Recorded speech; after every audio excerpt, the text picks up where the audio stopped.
604 Talk 107.3 FM WBRP. Mornings with Brian Haldane off and running. Brian here with you, JP producing, getting you ready for Tuesday's show. Covering a lot of ground this morning, y'all. We got a lot to talk about on the education front. It is back to school time this week, Thursday, here in EBR. Lamont Cole was the guest speaker at the press club yesterday. We got a lot to unpack from that. Dr. Cade Brumley going to join us in the second hour of the show this morning. We'll talk about back to school statewide there. We're all over the place. Starting off at 76 degrees in downtown Baton Rouge. All right, let's start it off. Top stories and trending.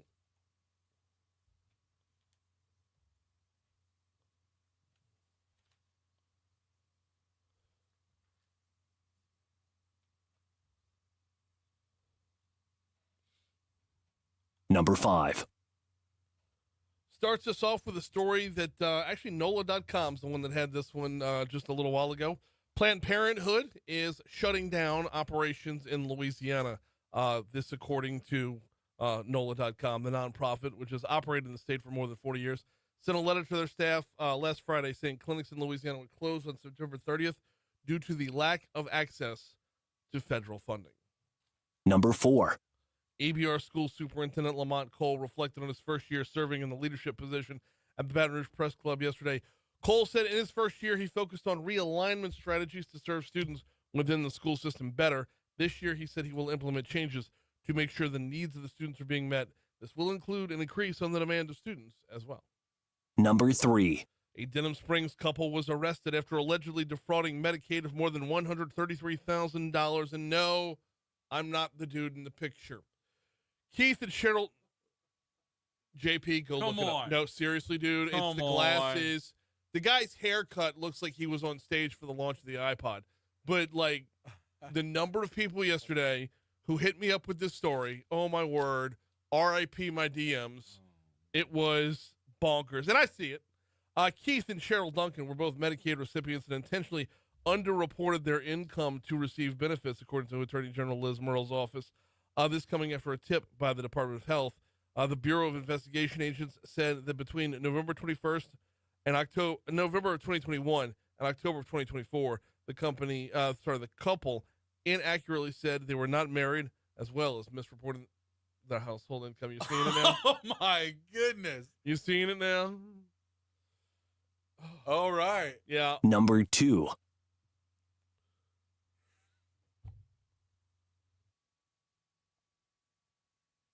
Just let it sit, man. Just let it sit.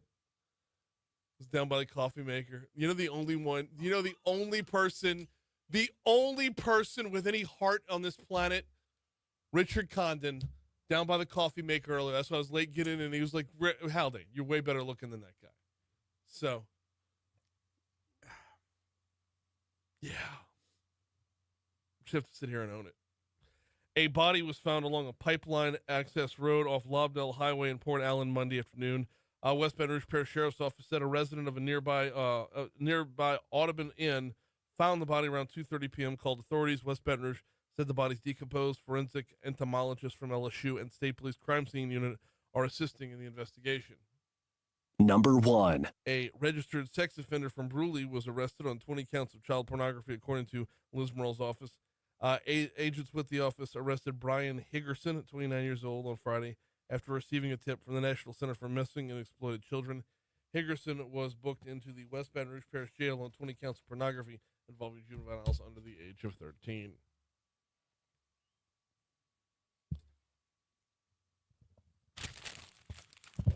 Well, besides, Stop looking at it, JP. I can't. I'm Stop comparing. looking at the picture, man. I'm going back and forth. I mean, Yo, Sean picked up this his is so good. He picked up his copy with the trending story on it. He looks over at it one more time. Like, This is and then so gives good. the. Oh man, this is hilarious. This is how I like starting my morning. This is good stuff. By the way, shout out. The first two across the finish line were Sonny, who's often in the chat, and Ori, who is a regular listener as well. And then after that, I couldn't keep count. It just exploded after that. Oh, my goodness. I could see why. But moving on to trending stories here. U.S. Ag Secretary Brooke Rollins signed a waiver Monday that restricts Louisiana residents with SNAP benefits that stops them from buying soft drinks, energy drinks, and candy with their SNAP dollars, among other items. Weren't we talking about this in the chat yesterday? We were. Didn't we have a whole thing going on? We okay, did. well, let's pick that up. Let's pick it right back up there. And this is what, look, every day we're live on Facebook, on Talk 1073's Facebook page, courtesy of the folks at Lake Urgent Care. And we often have some chats going on, some conversation. It has nothing to do with what we're talking about on air. But let's talk about this. No soft drinks, energy drinks, or candy with SNAP dollars. Good idea, bad idea, indifferent. Let us know over on the chat. Talk 1073's Facebook page. We are live there every single day. I got to tell you, I lean towards it, yes. Yeah. But there are items that, like, just fill the belly that are cheap. Right. So there's tons of room for discussion. Just hop on in. Yep, sounds good. Hey, how about a nuclear reactor on the moon by the end of this decade? That's that's some Dr. Evil stuff according right to there. NASA's Sean Duffy. It's a possibility. So there's that. And here we go. It's a race apparently against China and Russia. Let's go. And I believe that's what we're seeing now. I'm here for it. Nuclear reactor on the moon. Put a big river bend on the moon. Let's go. There we go. Yeah, it's a joint effort to place a reactor on the moon by the mid-2030s. That's what at least China and Russia's joint effort. All right, but we're looking by 2030. Yeah, we're looking at it because in this decade. Actually, Sean Duffy has said the first country to do so could potentially declare a keep-out zone, which would significantly inhibit the United States from establishing a planned Artemis presence, if not there first. Got to get there first. So here we go. It's the race to the moon again. Got to get there first and put up fences. That's it. We need to go back to the moon and have a spot for Homer Simpson to work. That's right. That's correct. Oh, man. Well, hey, it didn't take Stephen Colbert long to find a new gig. He'll be joining the cast of Elsbeth next season. Have you seen?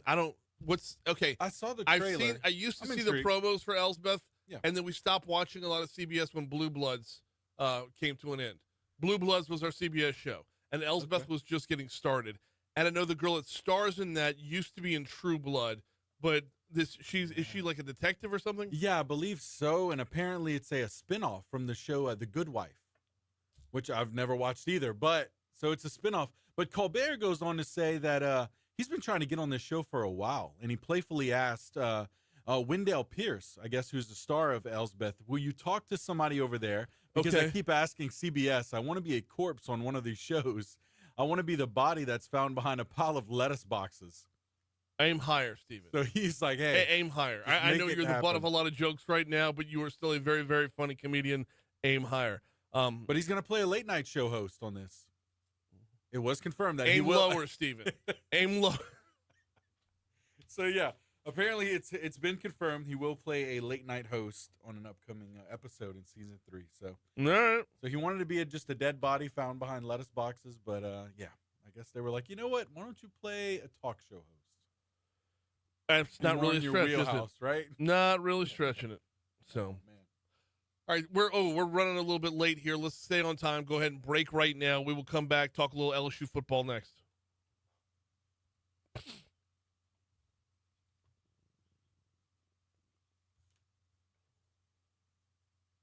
Clean it, cut them, whatever you want to do. Let's see.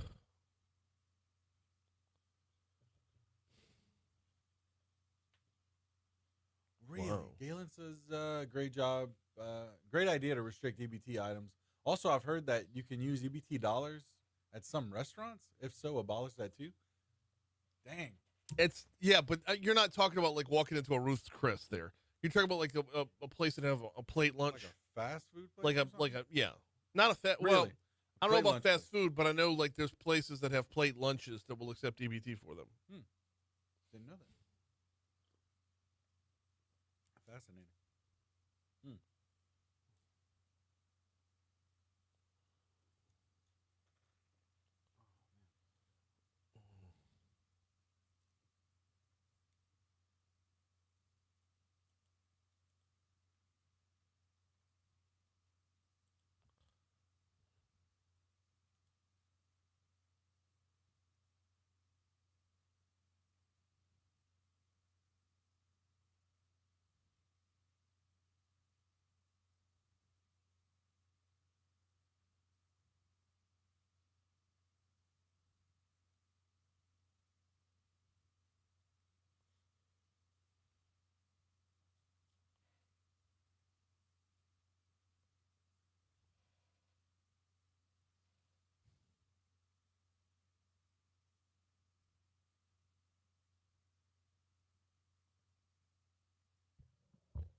617 Talk 107.3 FM, WBRP, mornings with Brian Haldane, rolling right along.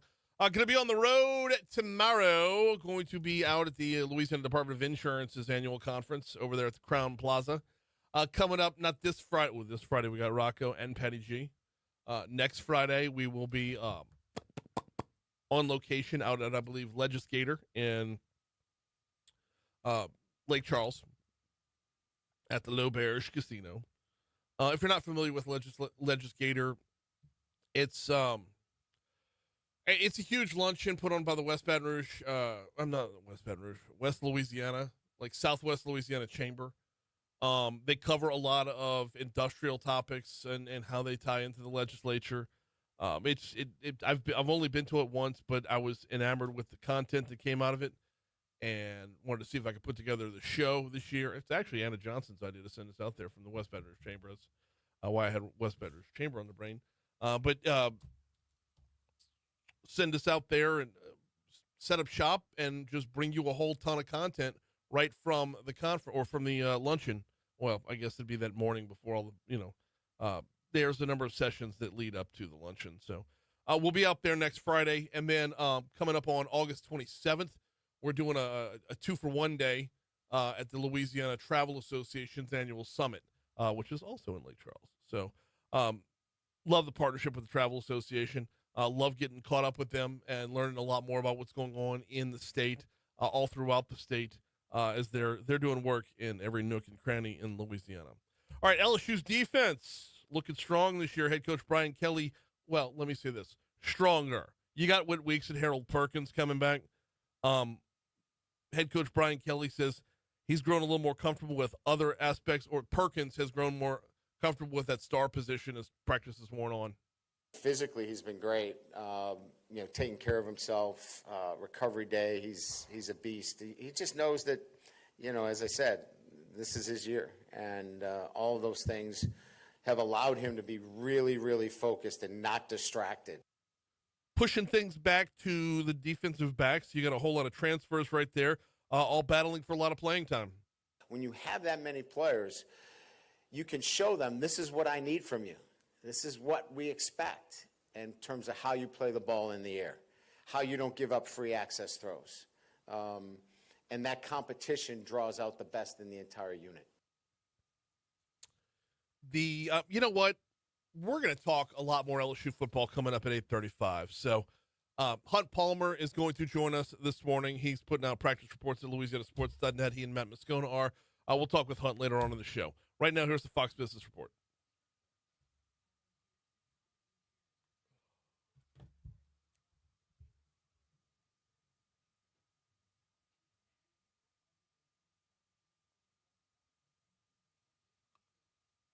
Did I send you that Lamont Cole cut? Okay. Oh.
All right. Got my pants. That's what that is. Yeah. No, I got in that box from Haspel a couple weeks ago, which I never did an unboxing video for. Yeah. Because it was short the pants. Oh. I had the jacket, not the pants. Had a couple of nice shirts in there. So you just had to hold out? Yep. Dang. That's tough sometimes. What are you going to do?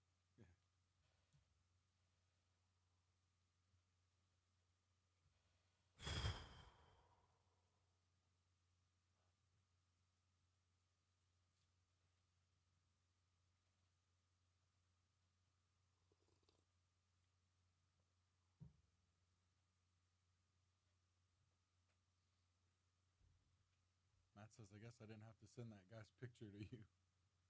And if it was a relative. Bro, everybody did. It was an eventful afternoon. What's that video that went around of that guy reporting news, and they show the guy, the suspect, and it's identical representative of, like, I don't know. oh my gosh, it's freaking funny. Oh, we're up.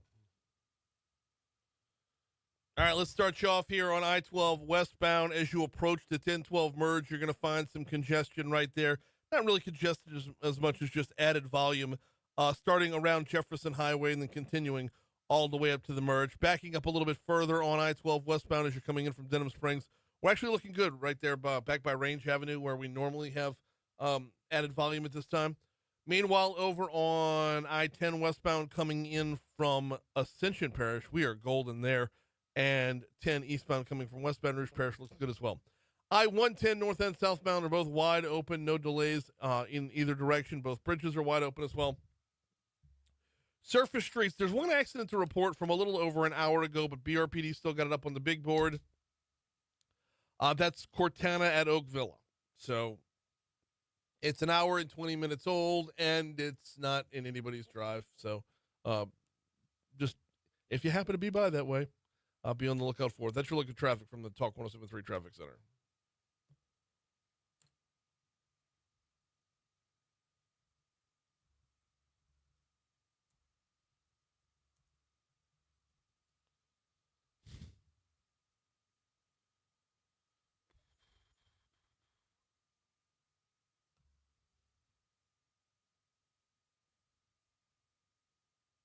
Hmm.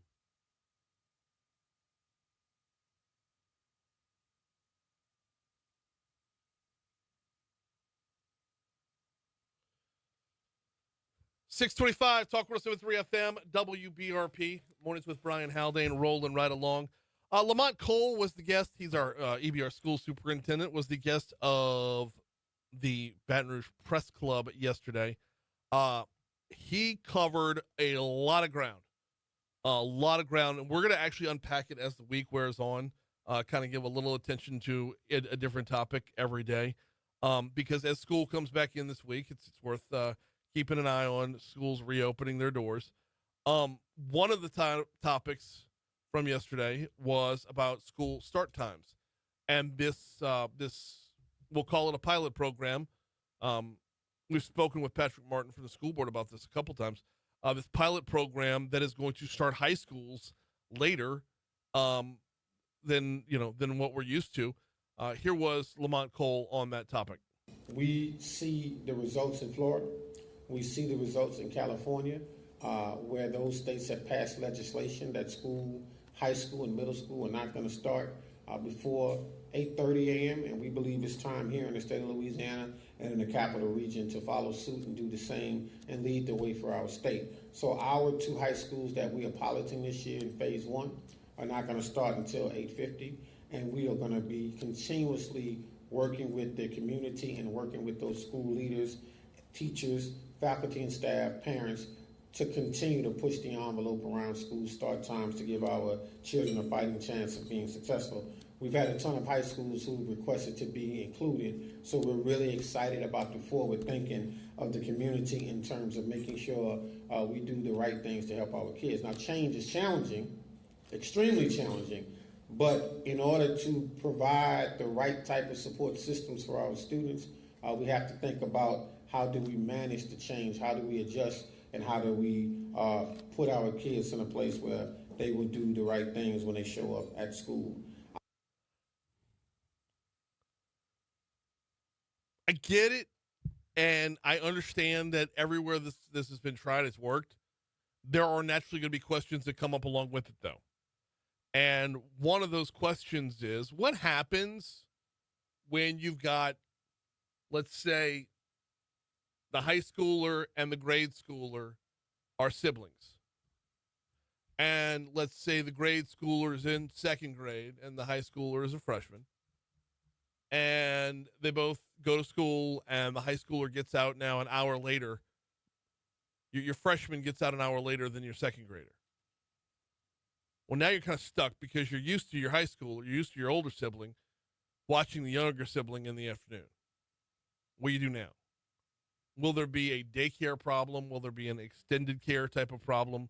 What are we looking at on that front? That's a legitimate question. Now, do you not make necessary changes because you have, an obstinate sticking point at somewhere along the way? I don't think so. I think you still find a way to move forward. But one of Superintendent Cole's biggest points was everywhere you've seen this program tried, everywhere you've seen start times get pushed back, you have a decrease in truancy, an increase in test scores, and everywhere you have better education, you have lower crime. And it is impossible to ignore lower crime.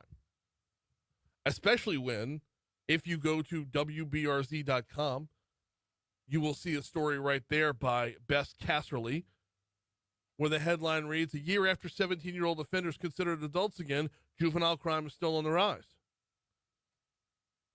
The story says, despite an effort by lawmakers last year to curb crime by treating 17-year-old offenders as adults, juvenile crime is up in Baton Rouge. 13 to 15% of our felony arrests are juveniles, says Chief Morse.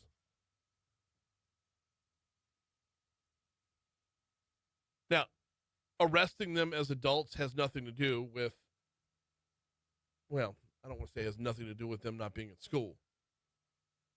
But arresting them as adults this isn't an apples to oranges thing. They're two separate topics. It's just I mentioned one because it's still a problem. While on the school end, if you can get high schoolers buying in on school, which by high school is probably too late, but if you could start them, start to make the change now for the younger grades. If you get better buy-in on the school end, you will get better results on the back end. Better results on the back end will hopefully lead to less crime. And that 13 to 15%, well, if that number goes down, nothing wrong with that. It's good for our schools. It's good for our overall economy, and it's good for our, safety as well. So, one of the things that Cole talked about, and we'll dive into this one at another point, was the time. When your school starts in the 7 o'clock hour, early in the 7 o'clock hour, you're seeing kids out at the bus stop by 5 a.m.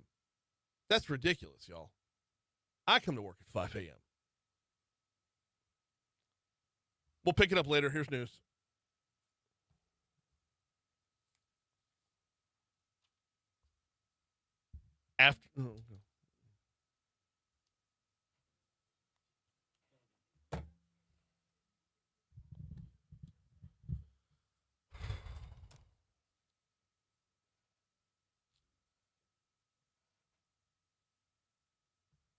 What are the benefits of the time change? Less truancy, better attendance. Better attendance leading to better test scores. Better test scores leading to fewer dropouts leading to a stronger workforce leading to less crime. It's a generational change, and you're not going to see it flip overnight.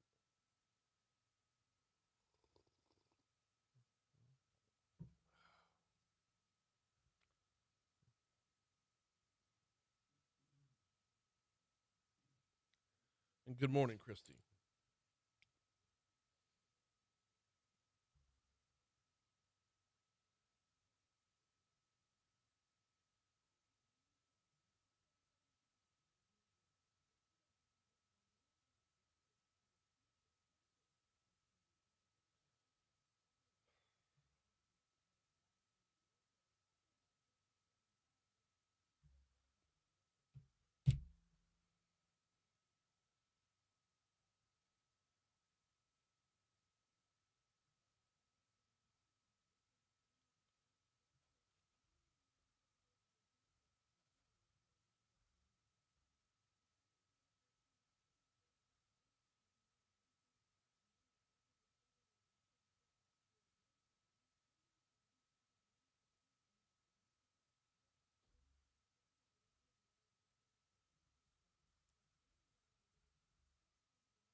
Just texted. I just texted. And I can add whatever he wants.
.638 Talk 107.3 FM, WBRP Mornings with Brian Haldane rolling right along. Coming up on our next hour, we're going to talk leadership Baton Rouge with Anita Byrne. We're going to talk back to school with Dr. Cade Brumley in the 8 o'clock hour. We're going to be talking about National Healthcare Week with Raegan Carter from the Louisiana Primary Care Association and a little LSU football with Hunt Palmer.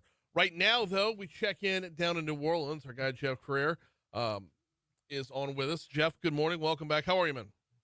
Hey, good morning, Brian. What is the latest with Charity Hospital? I saw something on social media that I haven't seen reported by any of the news outlets out there. Well, I mean, the latest I had heard is that, the city council had, overrode the mayor's veto. Okay, that's what I had heard as well. But of an ordinance that was designed to, redevelop it, and obviously that's a big project because it's been, dormant now since. I mean, we're coming up on the 20th anniversary of Katrina. Right. 20 years of prime piece of real estate has been completely undeveloped and an eyesore. So, I was glad the city council did that. So. That was the last I heard about it, and that was just, a few days ago. Yeah, okay, so that was, and I saw the override, but, I would have thought that everything would have gotten in motion immediately afterwards. Because it's been so long, because there's such, big, high hopes for bringing this thing back. Do you know what some of the talked about plans are for Charity? I mean, Brian, you're talking about New Orleans. I mean, Right. Nothing happens here immediately. You're right. That's so true. I mean, that's So New Orleans. true. Come on, man. 20 years of nothing happening. So, yeah, I mean, I don't think, that was just a few weeks ago that happened. So, what they're hoping to do is, work with Tulane. I mean, that's the whole. This is a 2-lane project. Mm-hmm. And, because obviously Tulane has a medical center, and this would, redevelop this, this blighted property. And this is all part of the conflict with the mayor that has been going on now between the council and the mayor, and then it's just led to all kinds of issues just being stalled. So you had the a major university in the city, wanting to get involved in this, and I think it would be nice if, for the 20th anniversary, which is coming up in a few weeks, we hear a major announcement about what is going to be happening. So hopefully that is in the works. Yes, I would absolutely hope so. The override being a big deal, but being able to Tulane being able to move their medical school in there. I mean, even still, I don't know that the full if they move the entire medical school into there, I don't know that you shake up the whole building. It's that ginormous. Yeah, it's massive. Yeah, it's massive. So at this point, just keep abreast of what's going on. But right now, I think obviously there's still been a lot of animosity between the mayor and the council, and that has been ongoing. I don't think that's going to change for the next few months before she finally packs up and gets out of here. I mean, I would assume with the mayor's race going on that this would be a project that all of the candidates would be on board. I can't imagine anybody would be opposed to this, because again, this has been something that has been dormant now for all these years. So I think it's something that whoever wins is going to be in favor of moving forward on. Now, 100%. 100%. There is what's good for the city, and there's what's good for Latoya, and Latoya's always been for what's good for Latoya. I don't understand it in times like that, Jeff, when you have something that's so, like, on the surface, like, on its face, so blatantly good for the city of New Orleans that it could be part of her legacy. And right. She just thumbs her nose at her own legacy. It's the same with the garbage contract. What lines my pockets, not what lines my legacy. We're talking. Yeah, and it's just obstinance. I mean, I think a lot of it is also just opposing the council, and I think at this point she's just trying to be as uncooperative as she can. I mean, and the council had overridden this veto unanimously, which is not that common. So I mean, everyone was on board with this, even some of our allies on the council. So. Yeah, I mean, that was good that you had, a unanimous approach from the council. But I don't really see over these next few months there are going to be a lot of areas of cooperation between the council and the mayor. But, miracles have happened. We'll see. But, what about between the council and the council? Because there are, you're talking about not just the mayor, but the mayor's race. Right. And you've got two major candidates in the race, right? And they have different. You saw that exposed in the whole garbage issue, and then others where they've been on opposing sides. So you're right. Yeah, that's going to be happening as well. So we've got 2 more months of this until the election, and then we'll maybe have some clarity and maybe be able to move the city forward. Hopefully, at the beginning of a new term, there'll be some cooperation, and you'll have some new feeling of togetherness and can sort of tackle some of these issues. I don't think that's going to be happening in the next few weeks, and it's a shame because there's serious problems in New Orleans, including, of course, the out-migration issue. Yes. And, the crime issue is actually looking better than it has in a long time, which is fantastic. Yep. But, I mean, people are still leaving, even with the crime, which has been one of the major reasons why the out-migration has been so bad has been the crime. Maybe it'll take some time to catch up, and that's why the new leadership is important. We're talking with Jeff Crouere, host of Ringside Politics down in New Orleans. Always brings us kind of inside the city every week to get a glimpse of what's going on down in the Big Easy. Let's take you out to Jefferson Parish for a quick minute, Jeff. I feel like a piece of my childhood's about to go away. Clearview's getting knocked down in February. Right. Yeah, they're redeveloping it, and this is part of a long-term strategy that's been around for a while now. Over the last few years, they had the old Sears facility that was knocked down. You have Ochsner now with a major presence in the area. You have a little Sliders that was, a Drew Brees project in the corner of the parking lot. Wait, there's a Smalls down there? Yeah. Oh, wow. Okay, cool. Right there in the corner of Clearview and Vets.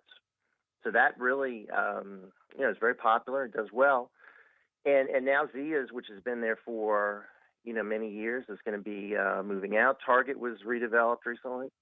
Mm-hmm. So, yeah, this is exciting because, this is one of the major malls in the region. You have Lakeside, which does incredibly well and tremendous traffic.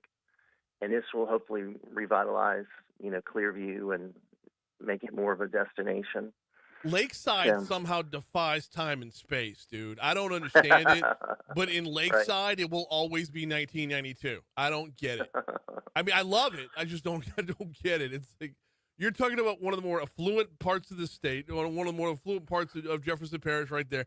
Like you would think there would be a lot more, a lot.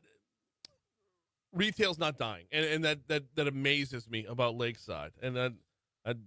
Well, and it just keeps on going. Yeah. I mean, I was just there the other day. I mean, really good traffic, and there's, been some, new retail places that have come in there over the past, few years, and it still has Dillard's, and I mean, it still has, a lot of the P.F. Chang's and all the different places. So, yep.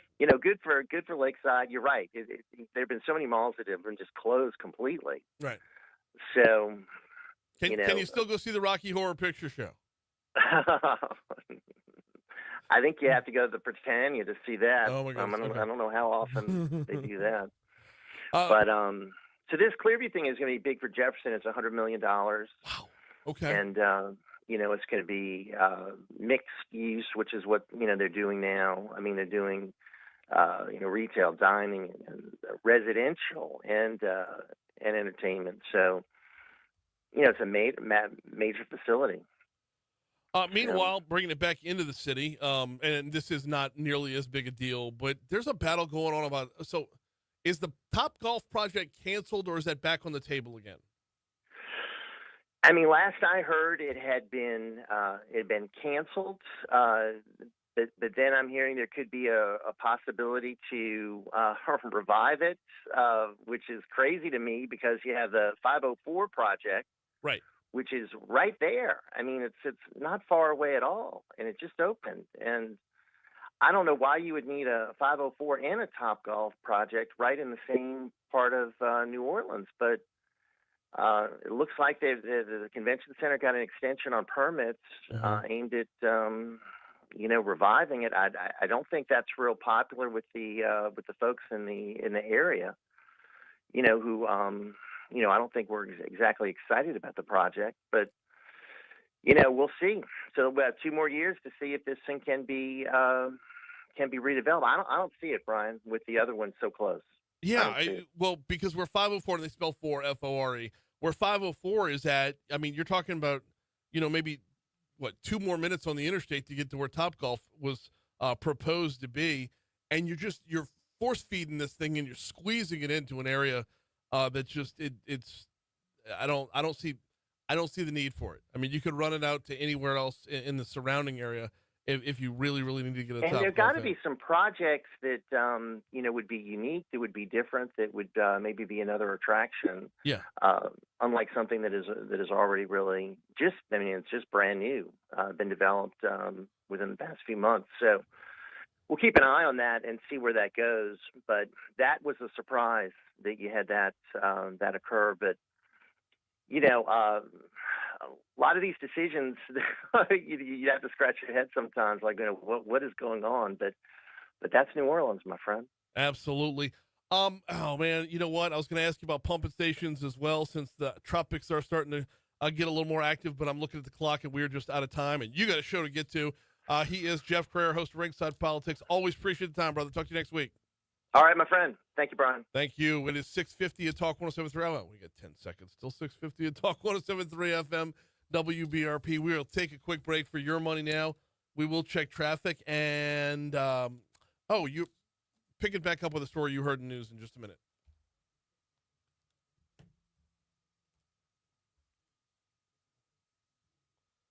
Bro, put that Top Golf out in the east, man.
Oh, shoot.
Whew. Oh,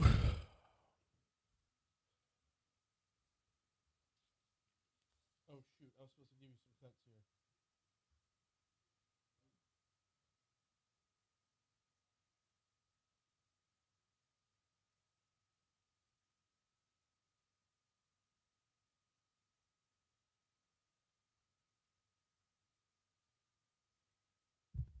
Four, 5, and 6 is fine.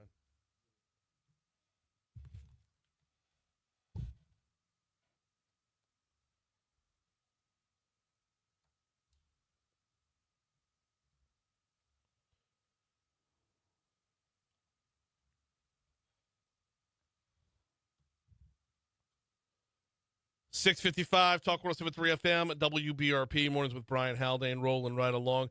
That Top Golf story out of New World. I know it's not the biggest item out there right now, but you see how wildly popular Top Golf is everywhere it goes in, right?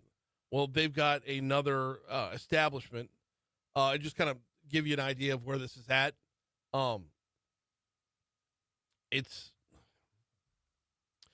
if you're in New Orleans and you're heading towards the Superdome, right before you have that split to where you can go to the West Bank or swing towards Slidell, there's a place off to the right called 504 Golf, Fore 4. Now, continue on the Pontchartrain Expressway from there, heading towards the bridge or heading towards the convention center, and they're looking to squeeze in a Top Golf off Tchoupitoulas, which is, right there at the end of the you've got the one end of the convention center that's closer to the hotels and all that, closer to the casino, Caesars and all that good stuff, Canal Poydras, where they all come together up. And then you got the other end of the convention center that's down there by Mardi Gras World. It's that end. And I mean, it's doable, but it just feels like a waste of space. So,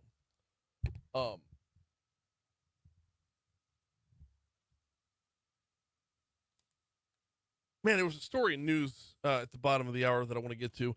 Give me just a quick second, though, to remind you about the folks over at Industry Makes. Industry Makes going to be bringing you our coverage of Legislator coming up next Friday. Industry Makes doing fantastic work just in messaging what is going on in our backyard when it comes to the world of industry. Everything up and down the river that you see going on when it comes to the business of Louisiana. I mean, there's so much that we provide the whole world, and it all starts in our backyard. And we have the folks at Industry Makes that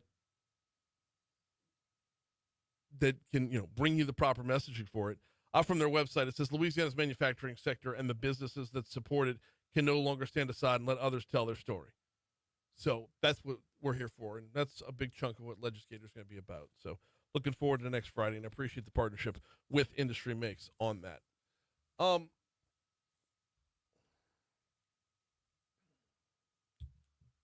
Death row convicts, you heard the story in our news, death row convicts can no longer drag out their appeals for decades thanks to a new law that went into effect last Friday. Of course, last Friday was August 1st.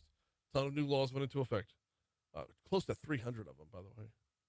Slidell Republican Representative Brian Glorioso authored House Bill 675, which, among other things, speeds up the deadlines in death row cases. The purpose of the bill is to get these things resolved once and for all and not have them drag on for 20 years or 25 years. Glorioso says another purpose of the law is to give the victims' families the swift justice that they deserve. Constantly putting the victims and their families through this heart-wrenching court appearances over this long period of time. We want the defendant to have their day in court, to bring whatever appeals they want to have, get it before the court, get it resolved, and then get these cases off the books. It brings up a very good question of how long is too long, and is justice delayed, justice denied? In this day and age, with the amount of science that we have that goes into a conviction, in a world where in Louisiana now you do need a unanimous jury, well, you always did for death penalty, but in our world today, we're so much further down the road when it comes to definitive proof. So it does beg the question of, was this time? Is this the right time? Glorioso kind of on the right track. He says under the old law, Death row convicts and their attorneys were incentivized to delay the proceedings for as long as possible. Can't have that. Hour two's next.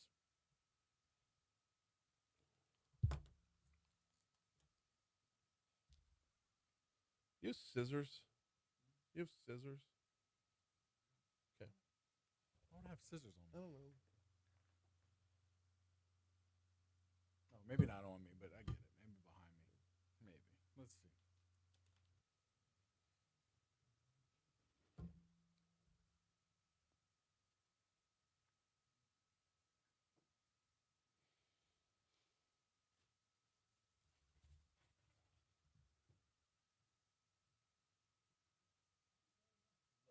Yeah, I know. That's why I asked.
can confirm they are my pants. 7:05, Talk 107.3 FM, WBRP, mornings with Brian Haldane and rolling right along. Hour 2 coming your way right now. Brian here with you. JP producing. We are talking Baton Rouge leadership, or leadership Baton Rouge this hour. Actually, that's coming up in our next segment. And we're talking with Dr. Cade Brumley this hour as well. It is back to school this week, so we're going to dive in on many, many fronts. A lot to cover with Dr. Brumley, not the least of which is the new phys ed standards. Yeah, we got new standards for PE. We've also got a partnership with the Raegan Foundation to launch a statewide oratory contest as part of Celebrate Freedom Week and America's 250th anniversary. Really looking forward to talk about that one a little bit as well. And a whole lot more with Dr. Cade Brumley coming up at 7:35. Right now, though, top stories and trending. Let's get it.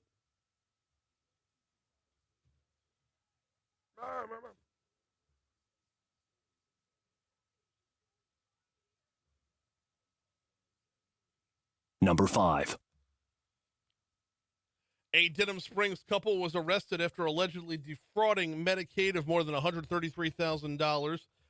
And no, I didn't do it. Keith and Cheryl Duncan were both Medicaid recipients and intentionally underreported their incomes as well as their marital status, according to Attorney General Liz Murrell's office. If you've not seen the picture, a bit of a doppelganger going on here. And your boy Keith bears a striking resemblance to myself. My DMs yesterday exploded. I will say this, though. A dude's hair, like, I way better hair.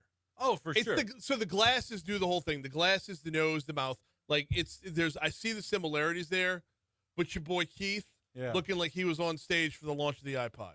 Yes. It was, he's got that look about him. Like he's a 90s programmer. And I do have to say, at first glance, yes, it is a striking resemblance. But the more you look at it, you're like, okay. Yeah. Maybe not so much, but just that jarring first, the first picture I seen, it was just now. I will say this, uncanny. Though, if there were ever a time in my life when I wanted to go on a crime spree, it's while this guy's out on bond. This is it. I mean, he's out on a $12,000 bond right now, and anybody that sees my face on a security camera be like, I just saw that guy on the news. That's it. And so, like, I need to like not wear a Talk 107.3 shirt, Yeah. and then like go man. like a couple smash and grabs. There you go. Let's go. Number 4. Planned Parenthood is shutting down in Louisiana. This coming to us from NOLA.com. Of course, we all know Planned Parenthood their listing of abortions as one of their services. They're going to cease operations because they have a lack of access to federal funding. They'll be shutting it down on September 30th. Number 3. It is back to school week, and EBR School Superintendent Lamont Cole was the guest of the Baton Rouge Press Club yesterday.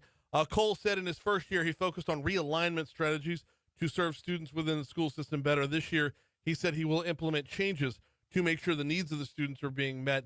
We had one soundbite from Superintendent Cole in our first hour. What we're doing with this installment of the Press Club is I'm stretching it out over the course of the whole week because Superintendent Cole covered so much ground, so many individual topics. There were legitimately a dozen news stories to come out of that 140-minute presentation. So we'll be taking a look at something different every week since it is back to school week. Number 2. A body was found along a pipeline access road off Lobdell in Port Allen yesterday afternoon. The West Baton Rouge Parish Sheriff's Office said a resident of nearby hotel Audubon Inn found the body around 2:30 p.m. and called authorities. Sheriff's Office said the body's decomposed. Forensic entomologists from LSU and the State Police Crime Scene Unit are assisting in the investigation. Number 1. A registered sex offender from Bruley was arrested on 20 counts of child pornography, according to Liz Murrell's office. Agents with the AG said 29-year-old Brian Higgerson, they arrested him Friday after receiving a tip from the National Center for Missing and Exploited Children. Higgerson was booked into the jail, West Baton Rouge jail, on 20 counts of pornography involving juveniles under the age of 13.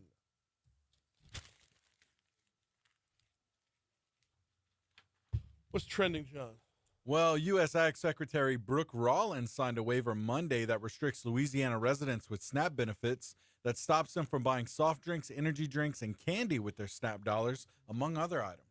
I mean, I'm with you on the soft drinks, right? I'm there because you know what's cheaper? Energy Water. drinks too, right? Water. Yeah, I mean, I don't know where I'm at on the energy drink thing. really? Yeah. Okay. Well, and the candy, I'm there as well. Candy is wasted sugar, useless sugar. I get that. Yeah. Okay. The energy drink. Okay. Here's my thing. Okay. If you're working to get yourself off of benefits and you're trying to bust hump at multiple jobs, multiple part-time jobs, yeah. if you're trying to make things balance, like, man, I don't know if I want to step on a boost like that. Yeah. Like, would coffee all of a sudden fall under that? Is there a you're bigger right, there a bigger selling energy drink than coffee? I mean, good I know point. they're talking about like the Red Bulls and the Celsius and the what's Rocco's favorite? The Alanis. The lines, yeah. Yeah. I know that's what they're talking about. The Monsters, Yeah. the Rock Stars. Right. I get it. I live on them, but Yeah. I don't know. I just But there's some little gray jolt, area. man. Yeah, little pump. little gray area there. Yeah. Good. Hey, how about a nuclear reactor on the moon by the end of this decade? Let's go. That's according to Sean Duffy. That's what NASA's plans are. So, oh man, So the space race is going nuclear. It is. It's not just about being on the moon or back on the moon. It's about being able to generate power when you get there. that's right. Apparently, China and Russia's joint effort to place a reactor on the moon by the mid 2030s. Yeah, it's caused the U.S. to say, hey, we should get there first. Yeah. Because as Sean Duffy said, the first country to do so could potentially declare a keep out zone, which would significantly inhibit the United States from establishing a planned Artemis presence if not there first. I love it. I tell you what I really love about the whole concept, John, What's that? is that like we're back to the 1400s again There we go. when the world was being explored. Yep. Like we're back to the area of like if we go back to the moon and replant that flag, it's now ours. That's right.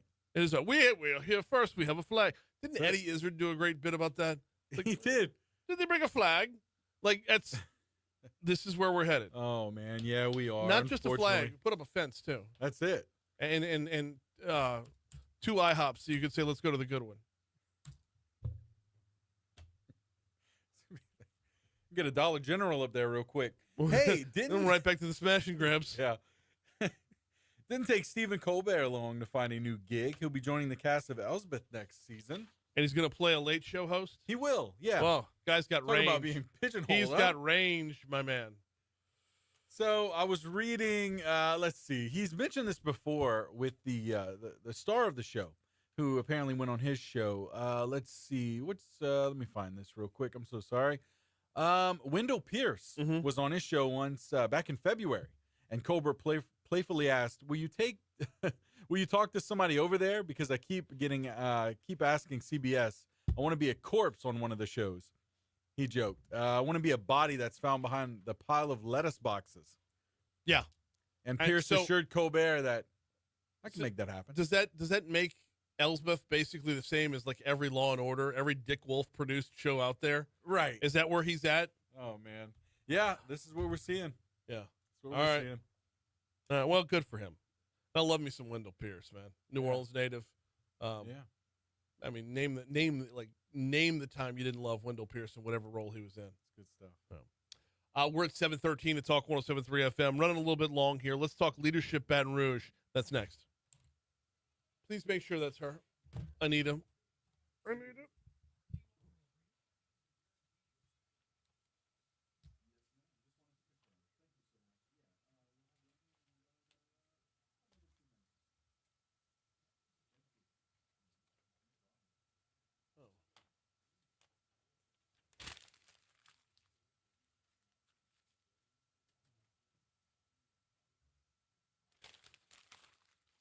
We're up to 7:14, and I haven't missed a shot yet, by the way.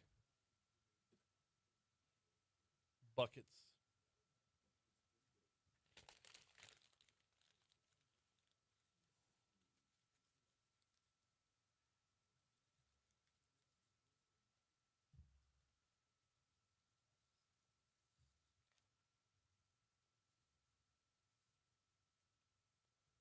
Boop, boop, boop.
Talk 107.3 and Citizens Bank and Trust want to make things a little easier on your budget by making your groceries for an entire year. And even if you don't win the grand prize, we're awarding second chance prizes of $250 gift cards to High Neighbor Supermarkets. It's the free groceries for a year sweepstakes powered by Citizens Bank and Trust, High Neighbor, and Talk 107.3.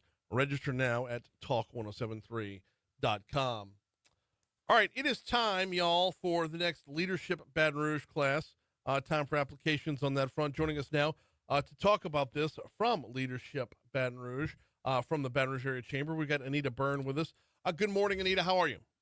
Hey, good morning. Good to be with you this morning. I'm doing great. Glad to have you on. Let's talk a little bit about Leadership Baton Rouge and just the general overview of what it is first before we get into some of the other details. Sure. So Leadership Baton Rouge is a program that is curated by the Baton Rouge Area Chamber. It started in 1985. So as of today, we have over 1,400 alumni who have gone through the program, and we're really focused on preparing members of our community for leadership roles, really helping them engage, understand the different topics that our community is facing, connecting them with other motivated individuals who want to make a difference, who are willing to answer that call to action to help us build a better Baton Rouge. Okay, so define leadership roles, because I think everybody walks away with that or could read that a little bit differently. Sure, absolutely. So we really try to help our graduates gain that firsthand knowledge of the issues facing our region, and then help them think about where they are in their season of life. Is it time for them to serve on a board about a passion area for them? Are they ready to run for office? Are they in a season of their life where they can volunteer and help pick up litter because they see that as something that they care about, and it's an able moment for them to access their families? So really trying to help create that civic engagement mindset, and what does that look like to have that volunteer responsibility in the capital region? Talk with Anita Byrne about the Leadership Baton Rouge class, or the next class of Leadership Baton Rouge, coming to you from the chamber. So Anita, when I say leadership means a little something different to everybody, y'all lean in on that and say, yes, take it where you go. Yes, absolutely. And what's the way that we can help connect you to a network of like-minded individuals who want to make a difference? You might come from different lived experiences. You might have different industries, different roles, but you're committed to making a difference in this community with your firsthand knowledge and work towards that. Okay, so for those that sign up, let's talk about who you're seeking here, because the initial thought is like the overly ambitious, fresh out of college go-getter that wants to, change the world on day one. But this is a lot more widespread than that. Very much so. So we see, I've had some folks who are, a couple ways away from their retirement, and they're really taking this as an opportunity to connect with and broaden their network and really think about what they want in their next phase of life. We certainly have a lot of kind of that mid-career, a little bit later, maybe not right fresh out of college, but have kind of gotten their feet under them or in that kind of young professional swath of life. But a lot of folks that are, doing the work, they're going to work every day. They're volunteering in their community already. They're starting to see or read about what's going on, and they want to be part of a solution. So there's no dedicated age range. There's no dedicated industry to come out of, not necessarily married to a specific title. So we see people from all over the capital region. We're talking with Anita Byrne about the next class of Leadership Baton Rouge. Let's talk a little bit about the curriculum and get, please, as deep and detailed as you can on this. Yeah, so we meet generally once a month for a year. So the program runs from January to November. And each month we focus on a different topic area.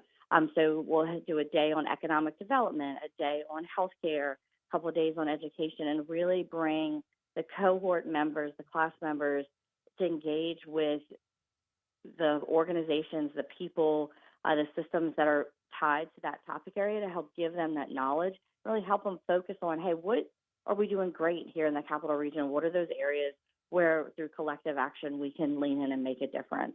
And so kind of covers those different topics. It's always super interesting. We go to different areas of the capital region, so different locations.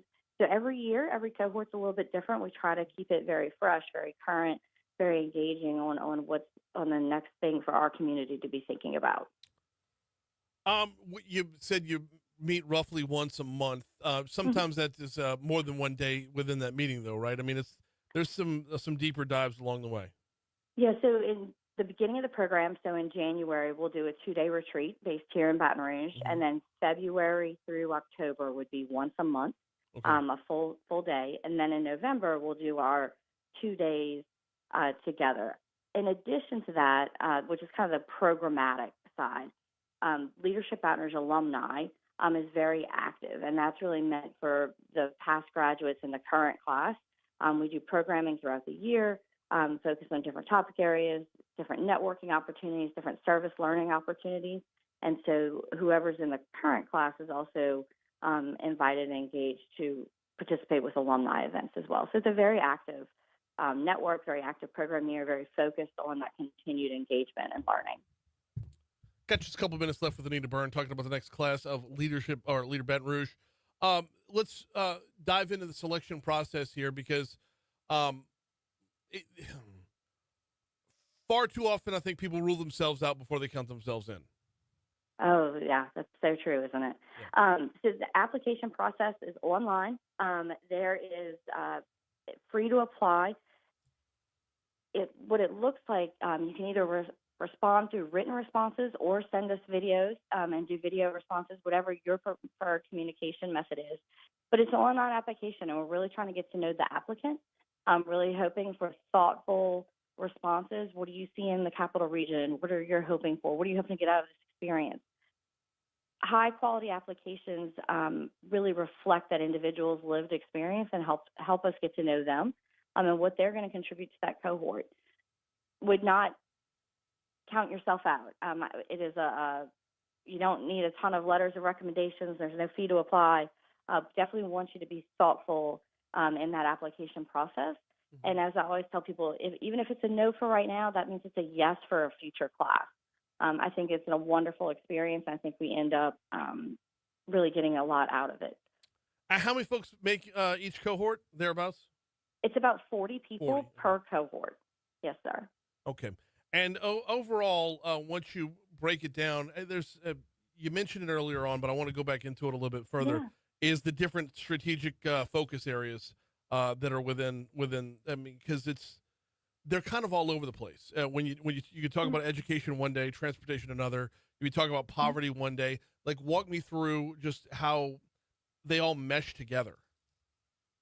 Yeah, I think it's creating this understanding of the capital region. What are the pieces that, from a knowledge base, we can educate and create that understanding of the topic area, right? So, for example, if you think about economic development, it's a word that we talk a lot about. We really try to spend the day with individuals saying, like, hey, this is what economic development means in the capital region. So for that day, for example, we actually went out on the river cruise and traveled the river to really understand, hey, this is why having the Mississippi River is a critical advantage to the capital region. This is the industry that's on it. This is what this means for the energy transition.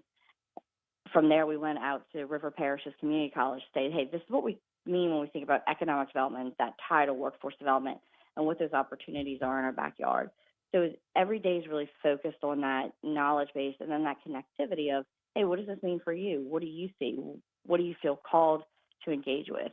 So every day kind of has a topic, but we really do try to think about, okay, what's that intersection between all of this? How do we take this and say, this is the difference that we can make? This is how we can advance the capital region in an area that we care about, that you care about as an individual, that maybe you care about as a cohort, and then continue that through the alumni experience. Are you an alum? I am. So I'm a best class ever, class of 2020. Oh, that's a COVID class right there. It is. It was glad to have gone through it. It's made a huge impact on my personal and professional world. Okay. How? I'm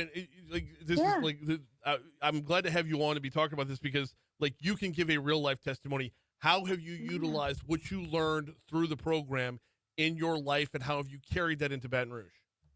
Yeah, I think in two ways for me specifically. One, I can't understate the value of the network in terms of recognizing that you're not by yourself. There are other people that care just as deeply Mhm. and want to get involved and then become people you can call on.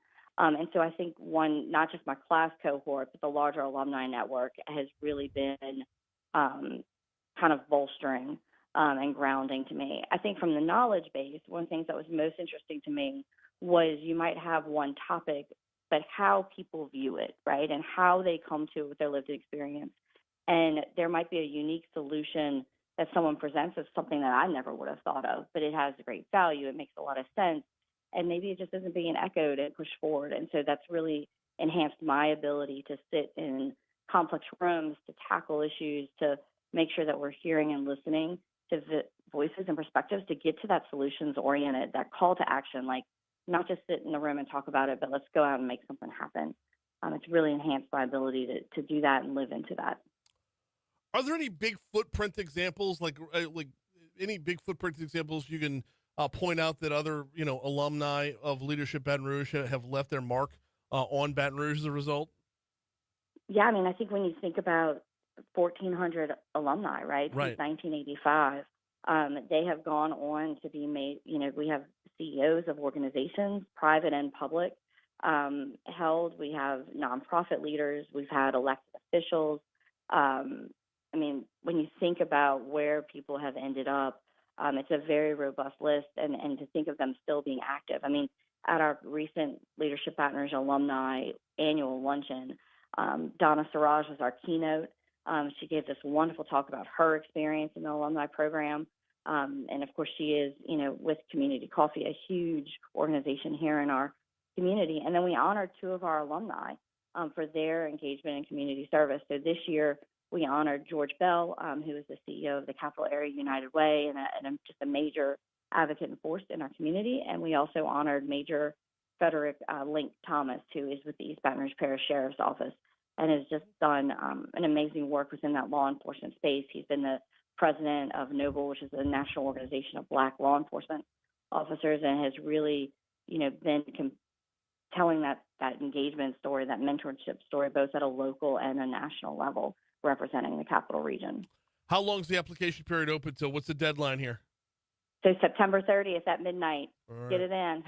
September 30th is the deadline. Things get cranked up in January. Looking for about 40 folks that want to make a difference. And yeah, I look, 1,400 alumni. You can't find a board in Baton Rouge that doesn't have at least one of your alumni on it. I mean, it's if you're looking to not necessarily plant your flag, but help move Baton Rouge forward in any way, shape, or form, this is a fantastic route for it.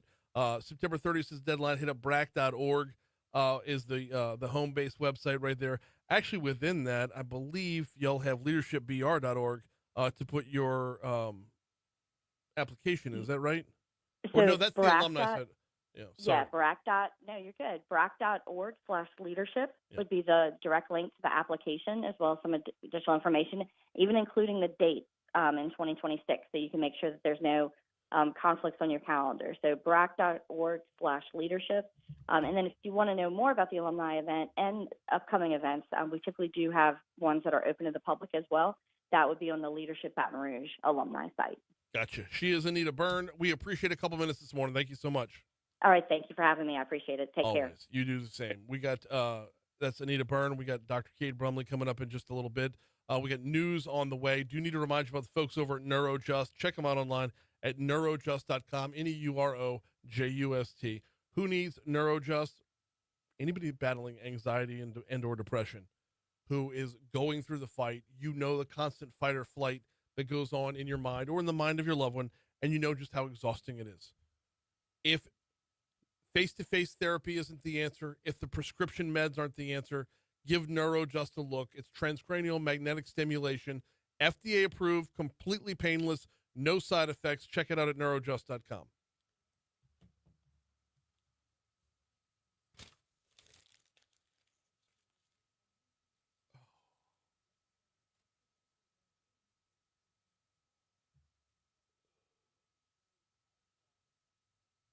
I was having lunch with a friend of mine who is an alum of Leadership Baton Rouge, and she's like, "What do you mean you've never done it?" I'm like, yeah, I've never done. I mean, I don't want to like.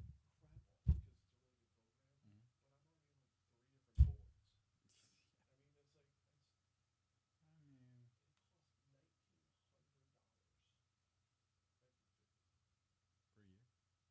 Still, yeah.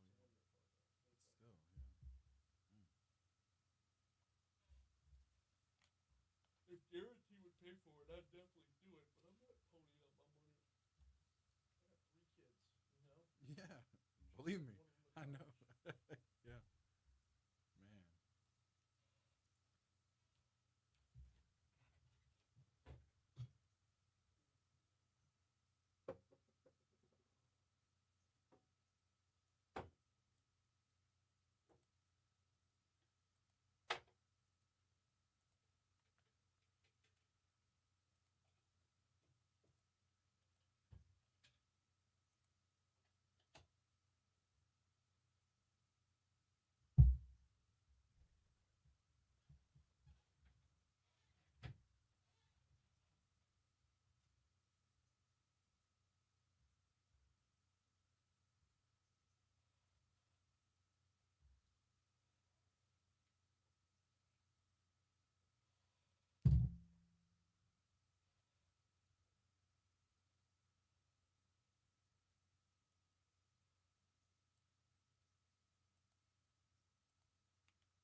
Man, I appreciate you sending me that website. Oh yeah. I was like, Well, it's I dig it. music's one of your stronger points, so lean in on it. Heck yeah, man.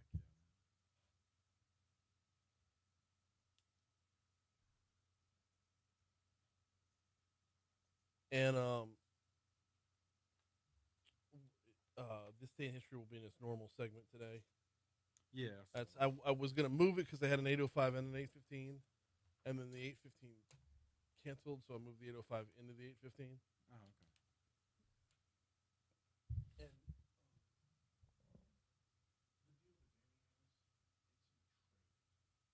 Mm.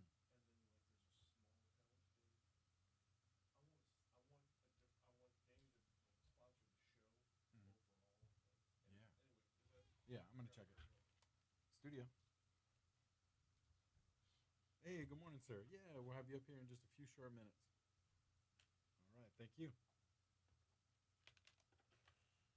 Yeah, like you say sponsored show. Mm-hmm.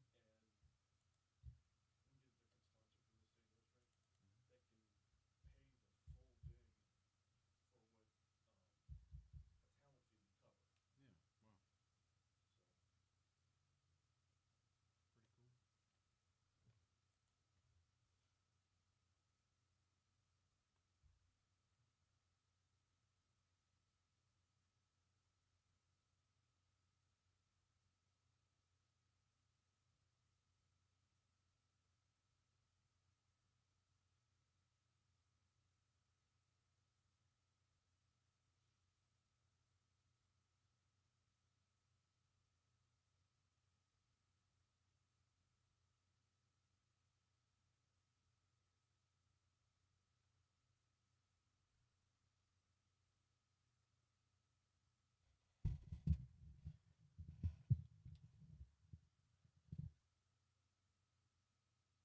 cool. oh, we got oh.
737 Talk 107.3 FM, WBRP, Mornings with Brian Haldane, rolling right along. It is back to school in the state of Louisiana throughout the week this week. EBR and the surrounding areas, mostly Thursday and Friday.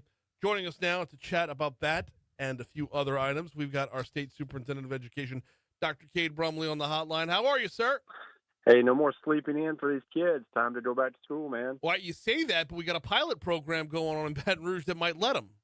Yeah, I'm actually excited for that. Brain research indicates that older kids do better when school starts a little bit later. Mm-hmm. So excited to see EBR try that and see what happens. Yeah, it's one of those ones, Dr. Brumley, where everywhere they've tried it, it's worked. I mean, I know Lamont Cole was the guest at the press club yesterday, and he was talking about how the success they showed in Florida as a result of it. And, look, if the numbers are there, the numbers are there. Why not roll with it?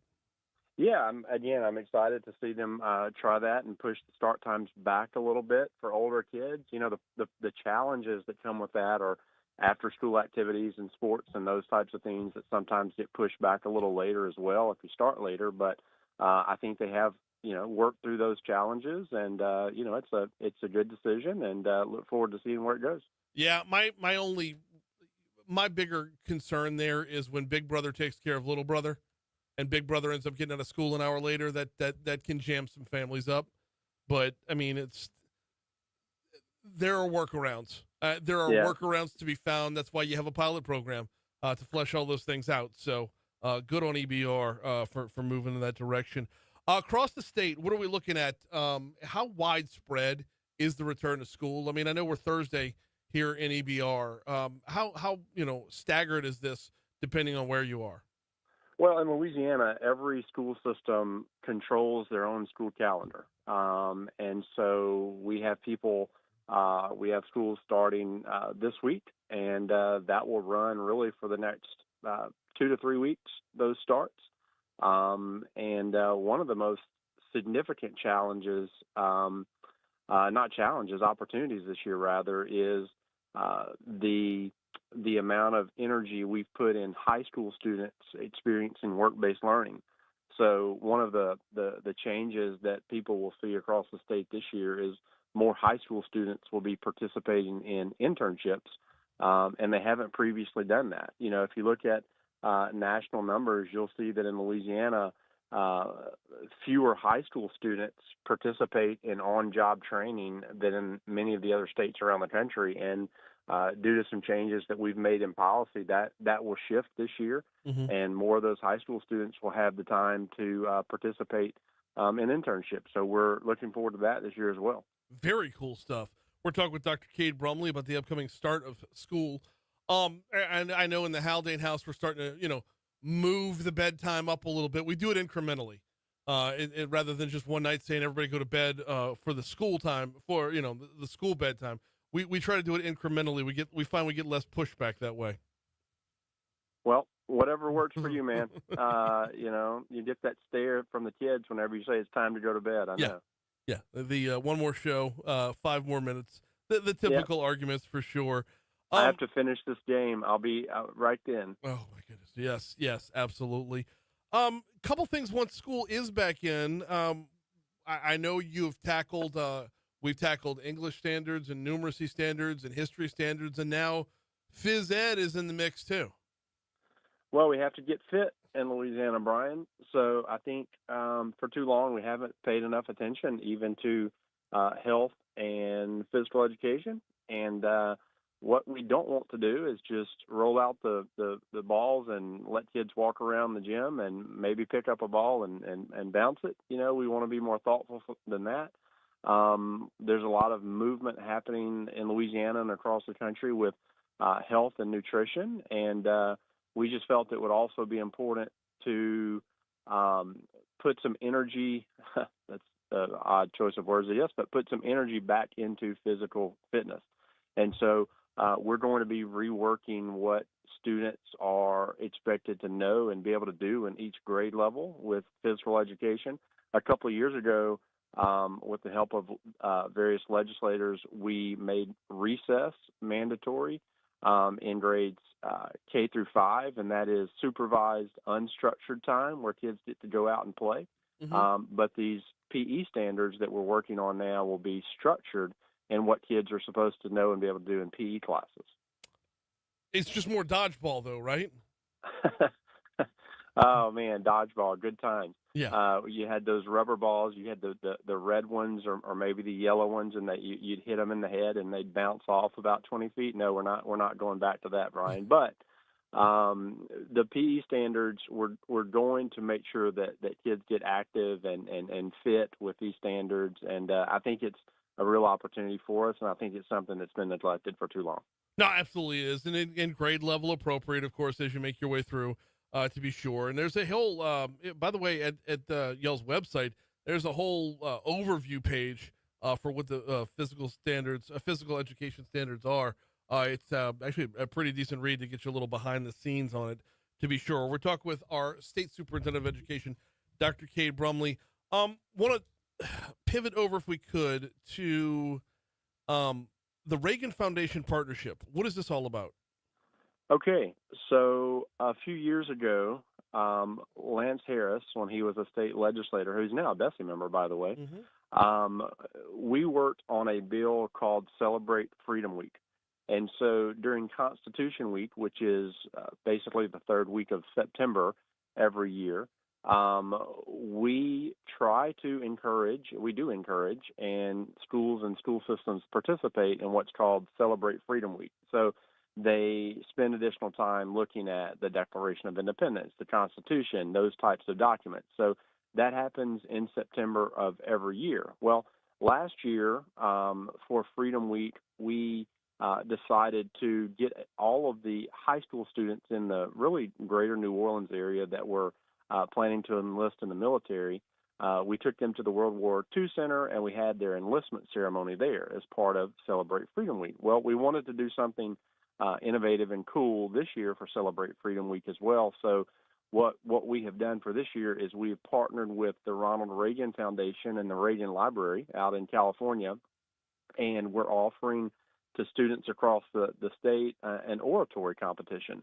And so what students will be able to do is take a Reagan speech and recite that speech, and then they enter into a contest. And so the finalists will then join us in Covington, Louisiana, of all places, home of the world's tallest Ronald Reagan statue, to present their speech. And then the winners, Brian, will earn an all-expense-paid trip to the Reagan Library in California. And so we've partnered with the Reagan Foundation to do this. We're really excited about it, and we hope that kids participate. More information is on our website at doe.louisiana.gov. I'm sorry, I grew up in Covington. What? Yeah, exactly. So the world's tallest Ronald Reagan statue is there in Covington, in the little downtown area. I've been to it. I filmed a promotional video about this speech competition there just a couple of weeks ago. So we're going to actually host the finalists to recite their speeches there in Covington at the world's largest Reagan statue. Oh, this is bonkers. Okay, so I graduated high school in '95, came to LSU, and I just stayed. This thing apparently went up in like '08 or something. All right, I got to get back home more often. This is I need to go see this bad boy. Well, there will be an opportunity for you, Brian, in September when we have the finalists from our oratory competition presenting their Reagan speeches with the chance to win an all-expenses-paid trip to the Ronald Reagan Library in California. Count me in for that for sure. Got to be hard, though, to do a Ronald Reagan speech and not try to do a Ronald Reagan impression. Well, look, they can do that. You know, they can make it their own. And those that are the most precise with their speech, the most appropriate Ronald Reagan speeches will win the trip. And so we're looking forward to it. It's just something we're doing to celebrate Freedom Week in Louisiana, give it a little spice, give it a little fun. And so we're looking forward to getting those entries in, and students can learn more and families can learn more at our website. Last one before we get you out of here, and we greatly, greatly appreciate your time. We're talking with Dr. Cade Brumley, our our state's superintendent of education. Your mantra is let teachers teach. And Yep. we're seeing that start to spread and take hold a little bit. The U.S. Department of Education is kind of moving towards letting states handle their own, and then, hopefully trickling down that effect from there. As, there's not one stronghold on education nationwide anymore. There was a letter sent out to the states encouraging implementing some flexibilities along the way. Walk me through that. Well, you may recall it received some significant press a couple of weeks ago, where the United States Department of Education put about $7 or $8 billion of federal funds on hold for education across the country. That has since those funds have since been released, and so we have pushed those out to school systems. But what they're asking states to do is take a portion of that money and apply it directly to student services for things like tutoring. So we're looking at opportunities to do that moving forward. Also, one of the things that we want to do is work with the feds to see if all of those various funding sources that come into Louisiana for education can be block funded, meaning come in without strings attached. And then what we can do with that is work with our governor, work with our legislature, work with our state board and local school systems to apply that money specifically towards the priorities that we have in our state, such as early childhood education, the science of reading, foundational math skills, the high school experience. And so we're going to be having more conversations with the feds around that so that Louisiana, we can control more of our funds and not simply have to check boxes from D.C. Gotta love that. He is State Superintendent of Education, Dr. Cade Brumley. All right, what's your day one look like? I mean, assuming most folks are later on this week, what's your first week of school look like calendar wise? Well, you can smell the freshly sharpened pencils, that's for sure, and we're excited about that. And we're going to be trying to be as visible as we possibly can, and we're just excited about the week. And everyone should, leave a little earlier for work because that traffic's going to back up a little bit. Yes, it is. He is Dr. Brumley. Thank you so much for the time, sir. Thanks, Dad. Always. Coming up on 750 at Talk 107.3 FM, WBRP. Before we get you to your money now, I want to remind you about Landmark Bank, landmarkbankla.com, landmarkbankla.com. As soon as NASA puts a nuclear reactor on the moon, they're going to build out some suburbs around it. That's where you're going to find a Landmark Bank. You're not going to find them at the reactor. You're going to find them at the suburbs around the reactor. Founded in 1897 as a community bank. In 2025, they remain a community bank. You're going to find them in Zachary. You're going to find them in Bruley. You're going to find them in Denham. You're going to find them in Clinton. You're not going to find them downtown. They're a community bank. You'll learn more about that concept and that mission and the services they provide at landmarkbankla.com. Here comes your money now. Who was on the phone? That was Rocco. He asked if I saw that you got arrested for Medicaid fraud. A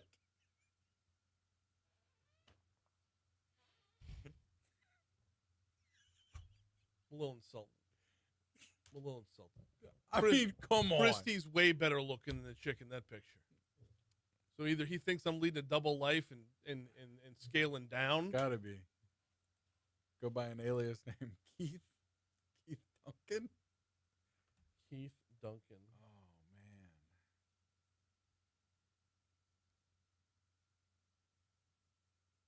man.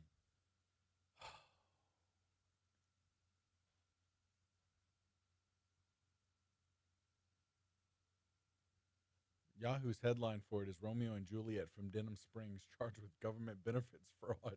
That was the Come AG's on. headline for it, too, in the press man. release.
I'm just catching up on some of these comments on Facebook. Oh, I haven't been on Facebook. Where Byron and Matt. Oh, man.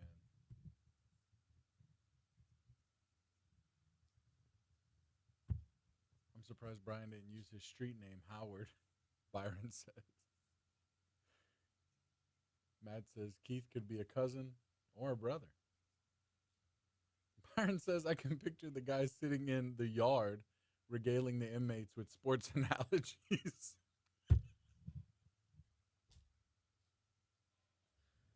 Oh my goodness. He's so good. But to be fair, just at first glance. Now the more you know. No, the more you break it down. Yeah, it's like, oh no. But that first look, you know.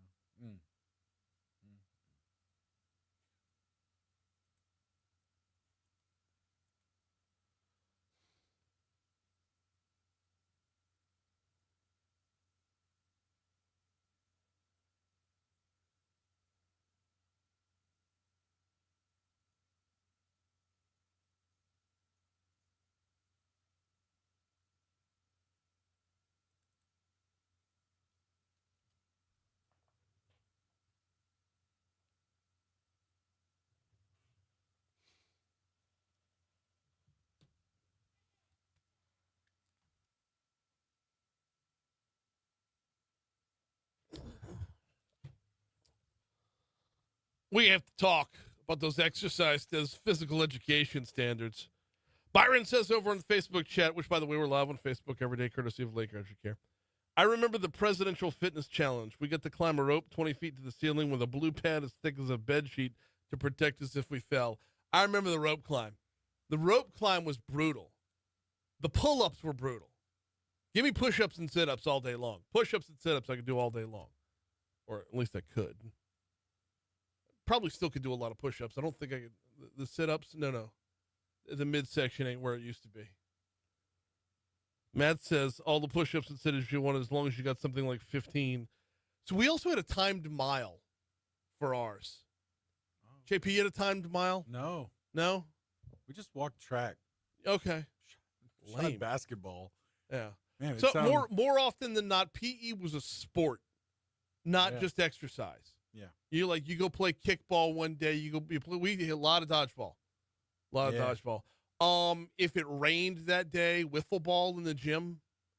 Nothing like getting that wiffle ball up into the exhaust fan that's at the top of the gym. Okay. And here's the thing though, I'm left-handed. Okay. Yeah. So when you lined up the bases for wiffle ball in the gym, the short porch was always for the left-hander. Because the length of the basketball court was your left field. And then the width of the basketball court was your right field. I was parking home runs like there's no tomorrow because I got the short porch over there. I'm hitting into the bleachers. I'm hitting the bleachers with no problem at all.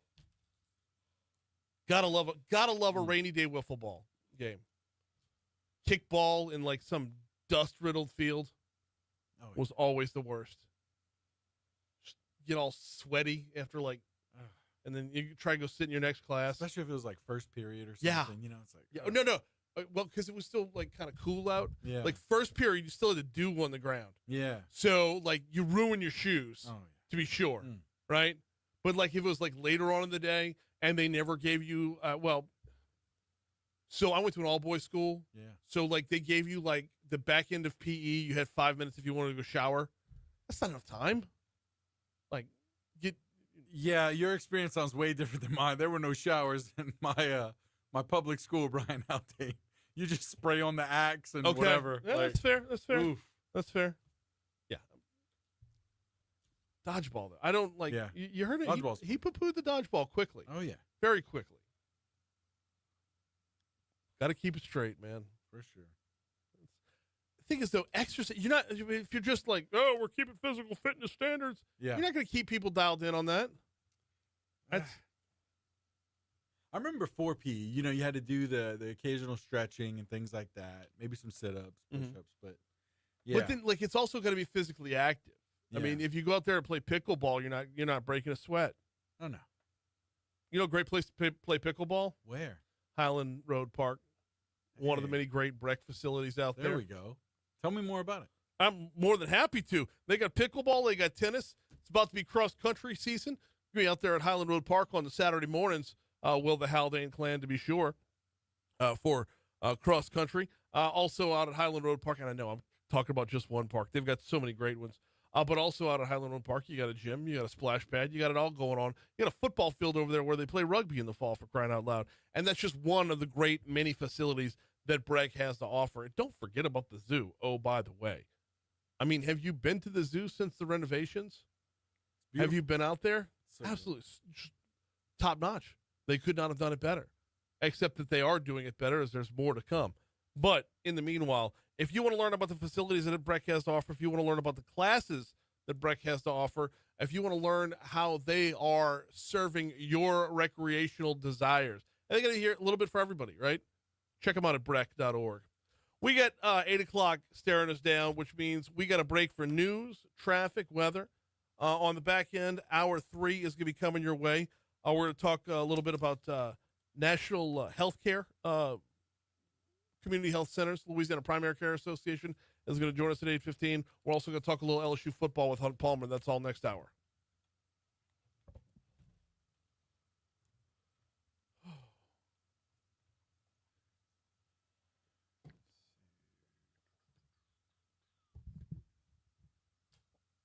Almost took the gym teacher out during archery.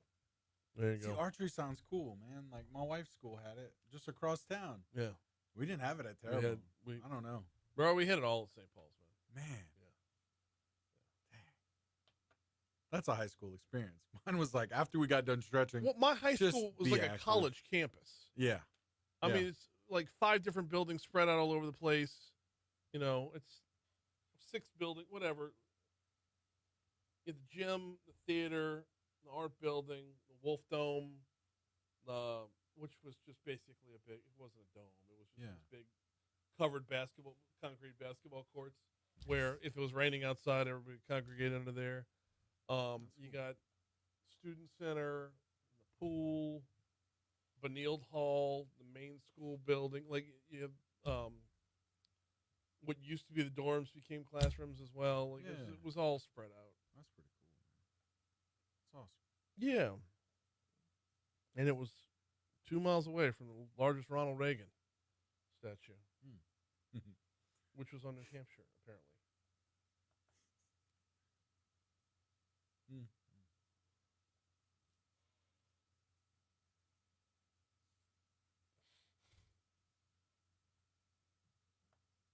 Oh, speaking of Breck Zoo, I see now. I thought it was only till the summer, but it looks like it's extended out to September. The $3 Wednesdays from 2 to 4. Mm-hmm. Took the girls there not long ago, a couple weeks ago. It was nice. It's pretty cool. Okay.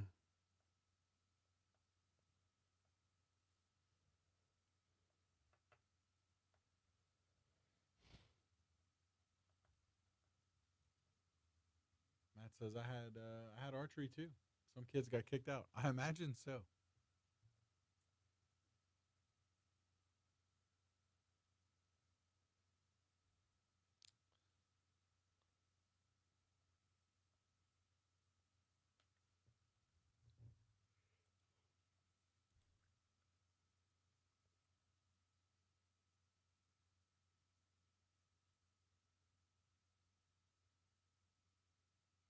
So once you were playing varsity sports, though, PE became go to the weight room. So they didn't want you like playing 3 flies in and getting hurt. Yeah. So go lift. And if you try to skip out on lifting and go back into the locker room and just like nap, oh, you get busted every time. Every time.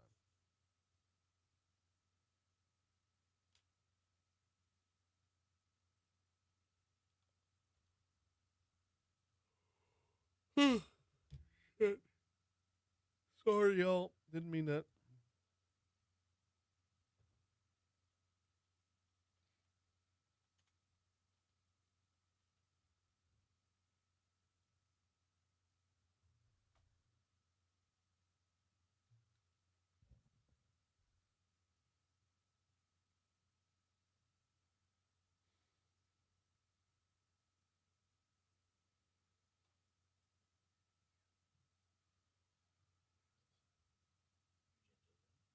Hey, good morning.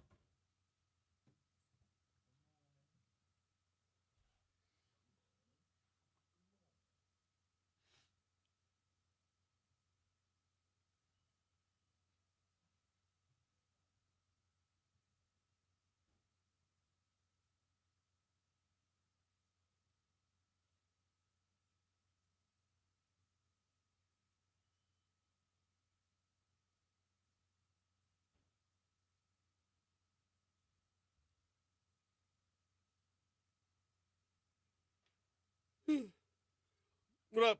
Dude, you ever seen anything like this? Dude, I had a questionnaire about a month ago to fill out about being a potential juror. Yeah. And I put, man, the $4.5 million going to the Sterling family should go to synchronizing the lights. I just lambasted it. I'm biased, so I wouldn't get picked. Well, here's the crazy thing. I get picked, dude, but you ever heard of having to show up at 4:45? PM? Dude, look at it. That's Labor Day weekend. No. No, it's 8:30. Yeah, in the morning. I wonder what that is.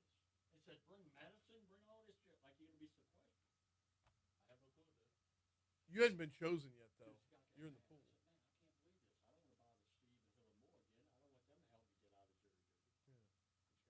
I don't want them to help me get out of jury duty. Like, who in this town who knows somebody hadn't gotten off jury duty? I tried to get on jury duty and got kicked off. Dang. Because of your attitude. Who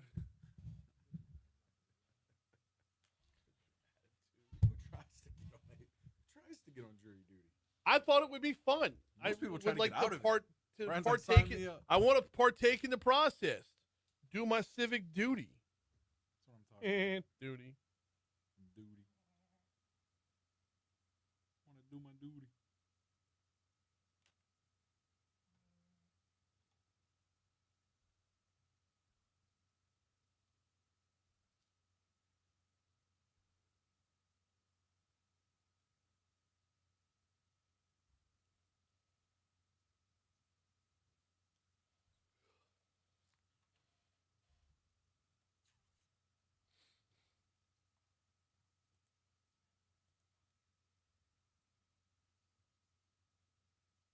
Mm-hmm.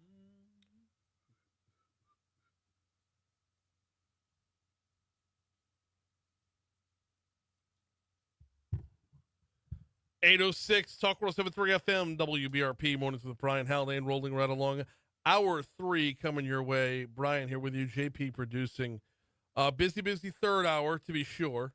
That goes on top of the busy first 2 hours we had. We were all over the place with Jeff Crouere this morning. Really awesome segment in the first hour of the show. If you missed it, that conversation's going to be available at talk1073.com. Second hour, we talk with Anita Byrne from Leadership Baton Rouge via the Chamber and Education Superintendent Dr. Cade Brumley. This hour, we're going to be chatting with Raegan Carter from the Louisiana Primary Care Association and Hunt Palmer from 104.5 ESPN and LouisianaSports.net as LSU begins their first really full week of practice this week. Let the hitting commence and whatnot. Hunt's going to join us at about 8:35. Right now, though, the great team over at 5 Star Printing and Signs, 2714096, 2714096, brings you This Day in History.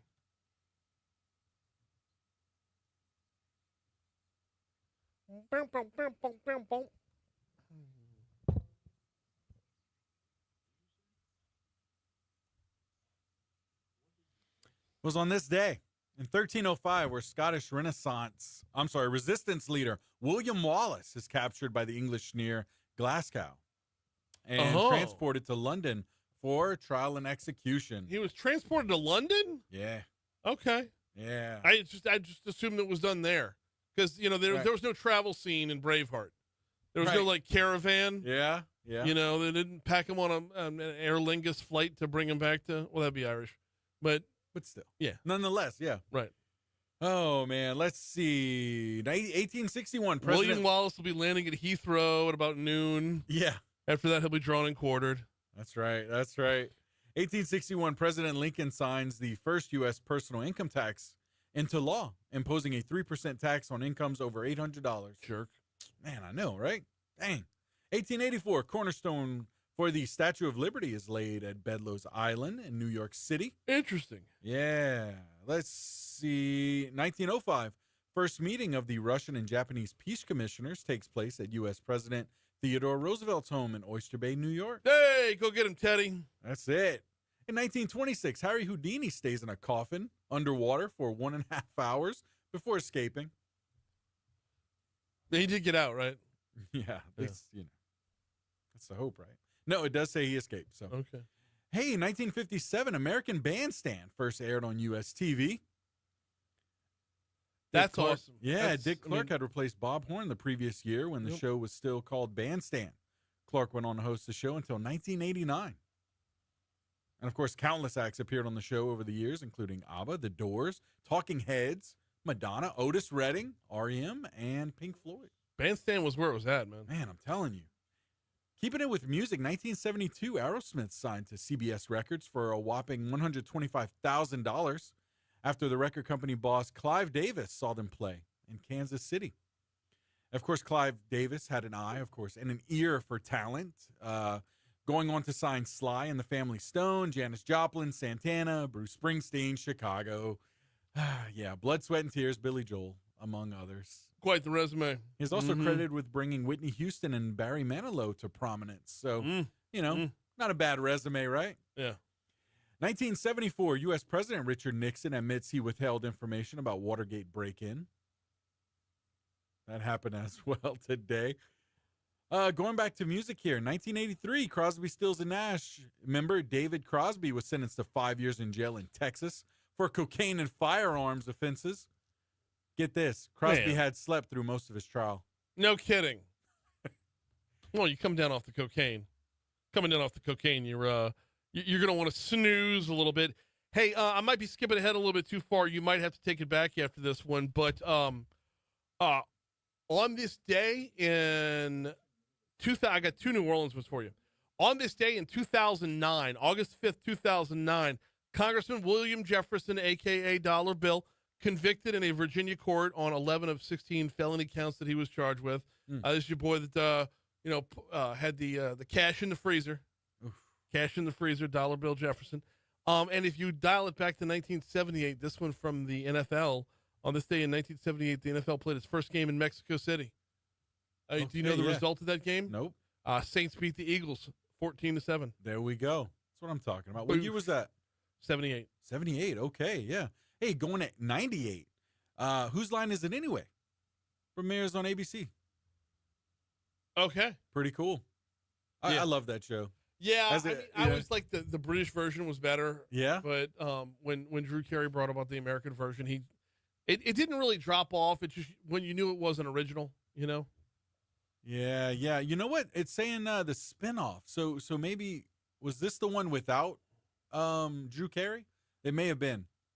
Because I know it began with Drew Carey, but yeah, no mention of Drew Carey here. So anyway, back to let's see, 2024. Google loses an important U.S. antitrust case involving its search engine, with the judge finding Google is a monopolist and it has acted as one to maintain its monopoly.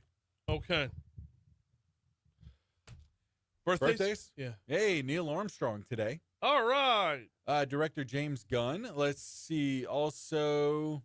Hey, Lonnie Anderson, who we just mentioned. Aw. Yeah, it's her birthday today.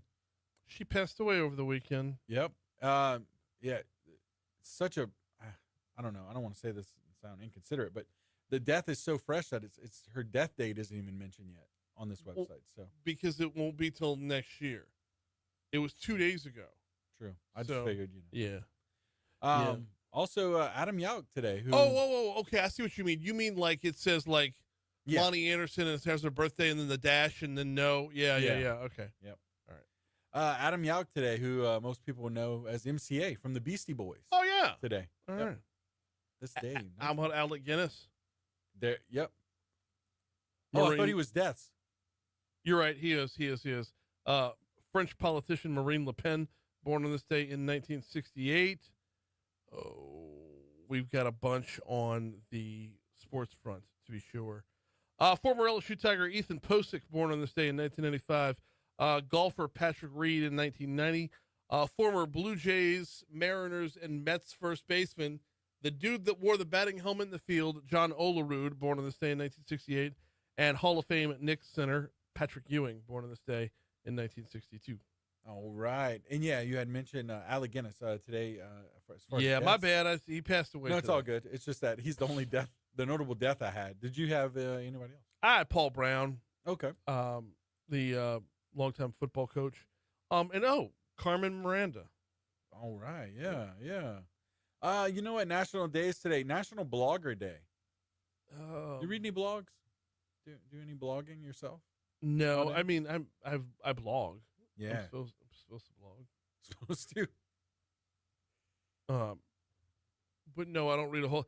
I read blogs when I'm seeking individual information. Yeah. I don't necessarily sit down with like. You're not getting on Substack or Medium or anything. Well, so there's a couple Substacks, Yeah, specifically through the chamber. Yeah. But that's I dig into that for numbers more than anything. And I had National Oyster Day today. Okay. Yeah. 814 Talk 107.3 FM WBRP. We're running a little bit long. Let's talk with Raegan Carter from the Louisiana Primary Care Association next. And that's her on the line. Awesome sauce. Oh, tired. Today's going to call for a nap. Oh yeah, for sure. I'm not going to make it through the first 2 days of school. There's going to be an adjustment period on my end. Because I have to pivot everything. I have to shift everything up to where I can get to the gym before going to carpool. Oh man, yeah. Yeah. Let's sit in the carpool line, sweating my balls off.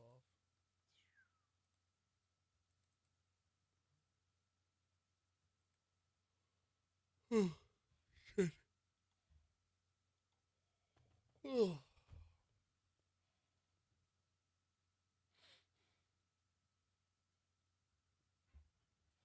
Yes, Renee. He did mention National Oyster Day.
Eight 17 Talk 107.3 FM WBRP mornings with Brian Haldane rolling right along.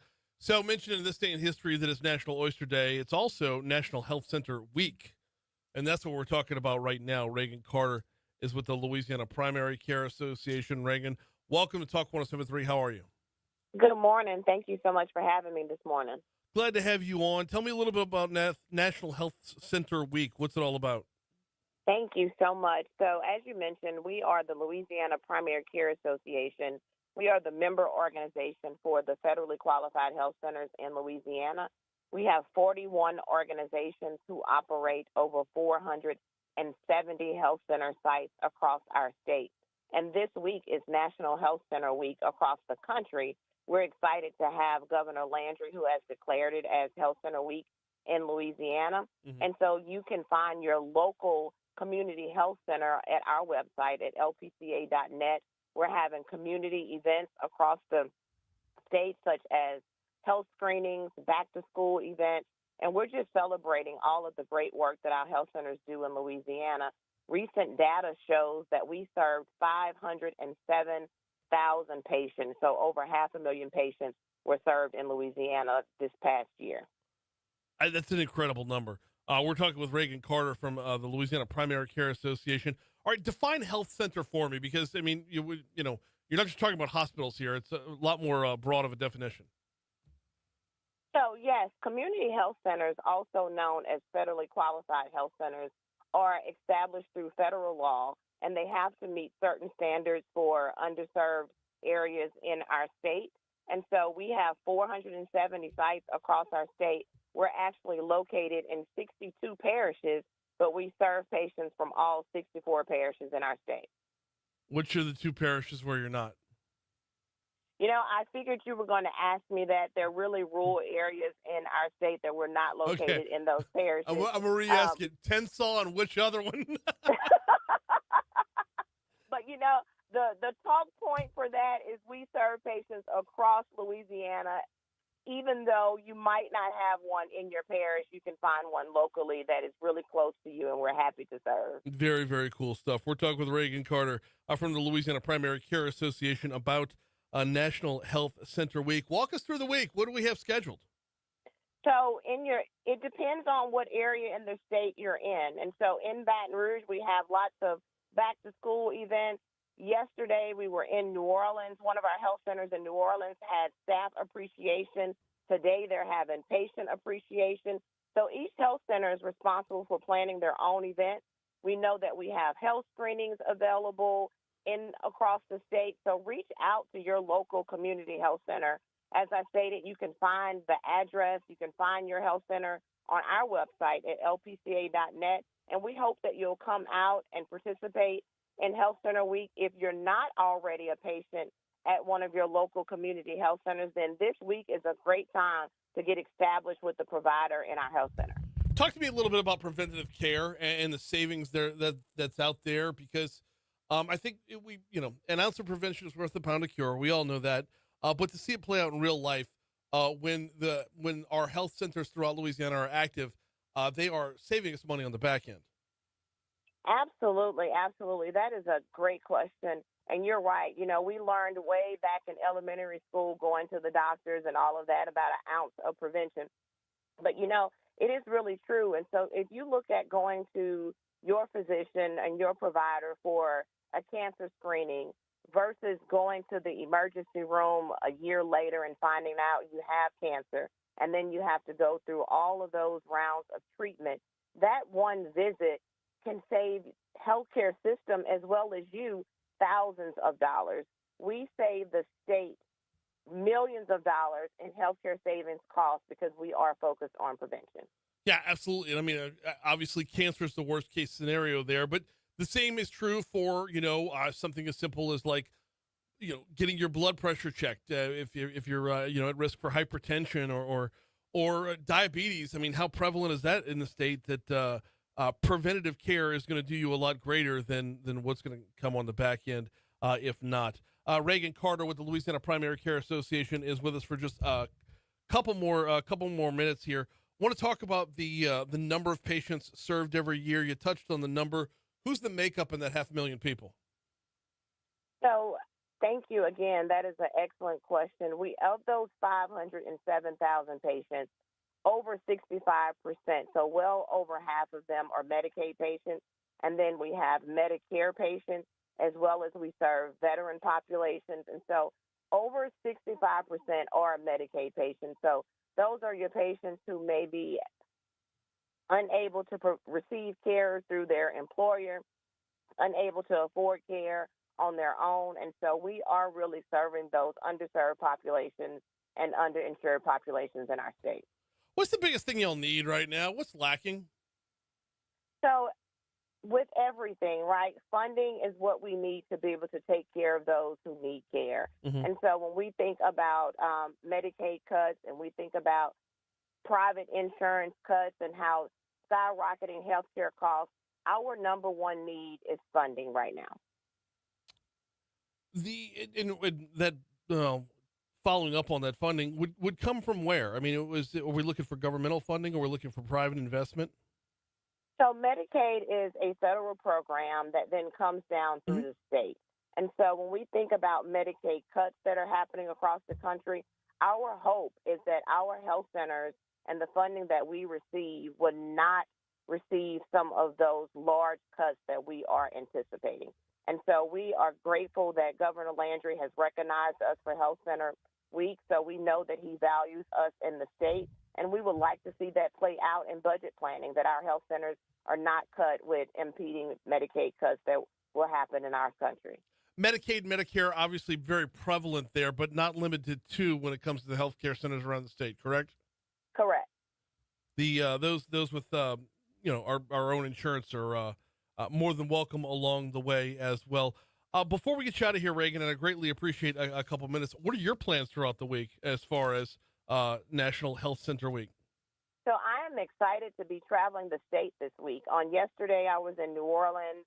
Today, I'll be in Baton Rouge visiting some of our health centers. Tomorrow, Lake Charles, then we have Monroe and Shreveport. So I'll be traveling the state, participating in health center events. And so if anyone is listening to me and they plan to go out to our health centers, I hope I get to see you this week. She is Raegan Carter from the Louisiana Primary Care Association. It is National Health Center Week all week this week. August 3rd through the 9th is what it's listed as. Raegan, I appreciate a couple minutes this morning. Thank you so much for having me. I appreciate the opportunity. You have a great morning. You do the same. Absolutely. The community health centers that she's talking about there, they put out a number here, and it's a difficult number to quantify. It's also a difficult number to refute. It says in their press release, Louisiana's community health centers save our state nearly $1 billion in annual cost savings by emphasizing preventative care and keeping patients out of the emergency room. That was the genesis of my question about the preventative care and the ounce of prevention being worth a pound of cure. They also over 8,300 jobs in this field, in this individual field. Not talking about primary care offices, not talking about doctors' offices, not talking about hospitals. We're talking about in these community health centers, 8,300 jobs and change. So, good stuff from Raegan. Greatly, greatly appreciate that. We are at 8:26 at Talk 107.3 FM, WBRP. We're going to talk LSU football in our next segment. Yes. Week 2 of practices are underway. Yes, they start hitting. Yes, it's going to get a lot more active out there as we get closer to the Clemson game. Before we do anything else, though, I want to remind you about the folks over at Matherns. Always tell you about the Matherns Rewards app. But since we're getting closer to football season, I guess I should go ahead and pivot that conversation. You know where I'm going with this. Matherns is on campus, y'all. Matherns is right there on campus, directly across Nicholson from Tiger Stadium. They're in the Nicholson Gateway Shopping Center, and on game day, they do it, and they do it right. They got the tents set up outside. Some of those belong to Matherns. Some of them are other tailgate parties. But if you're on that walkway, that cobblestone in front, well, it's brick, I guess, in front of Matherns, grab yourself. They're usually selling jambalaya. Go inside on game day. They take the salad bar out and fill it with beer. Oh, yeah, the beer bar is going to be going on. So if you pop from tailgate to tailgate and you're bouncing around all over campus on game day, Matherns has got you covered. Just stop in and refresh. Oh, by the way, if there's anything you forgot for your tailgate, they've got you covered there as well. And if you're using the Matherns Rewards app, you can earn cash towards more groceries every time you shop at any location of Matherns. Not just the campus location on game day or any day, but also downtown on 3rd Street and in the Nicholson Gateway Shopping Center and on Highland just west of Kenilworth. They've come back to their OG location of Matherns, which, by the way, that Matherns has an A-Bear specialty meats in it. So talking about prepping for tailgating. Get over there and get something good to throw on the grill, for sure. Heading on out to the tropics, we've seen some movement here. We went June and July with little to nothing happening. We went June and July of basically just wanting to taunt the hurricane season because we ended July waiting on the storm with the letter D. That would be Dexter. Dexter's out there right now. And it's felt like a slow hurricane season thus far. But while we are at or Tropical Storm Dexter right now, let's not forget that we've seen years where you still haven't seen the A storm yet. Because there's one in particular that really, really stands out. There's one in particular that took its toll on Louisiana, for sure. And it didn't become a storm until August. Talk about 1992 and Hurricane Andrew. It was August 16th when that thing formed. Think about that. August 16th, you had your first named storm of the season. This year, we're on Dexter on August 5th, and it feels like it's moving slowly. Now, it might be picking up some steam here, as Dexter's not the only thing on the map right now. Dexter is a tropical storm that's going to bother nobody out in the Atlantic. But when you look at the tropical map, Dexter's not the only one out there. There is a system, a disturbance off the southeastern United States that has a 40% chance of becoming a named storm over the next 7 days. It's off the coast of Georgia, South Carolina, actually trickles all the way up to North Carolina as well, as the disturbance area, or the disturbed area has grown a little bit. Over the next 7 days, 40% chance of becoming a storm, but that's not the one I'm really looking at. The one I'm looking at has now moved off the coast of Africa a good bit, and it's got a 50-50 shot at becoming a named storm. This one right here, let me give you the deets on it, shall we?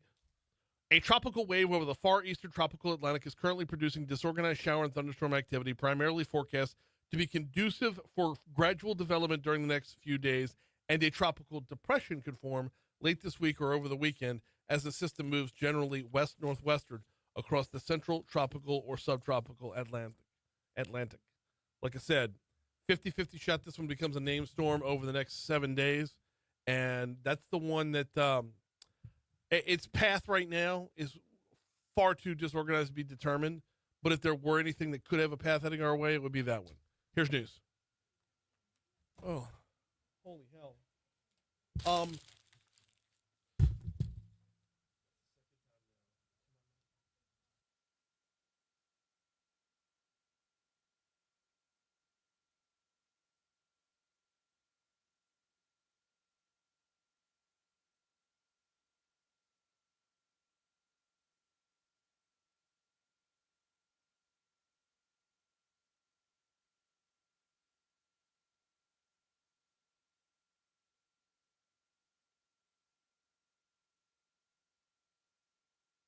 I'm going to get up and move around a little bit before I get tired again.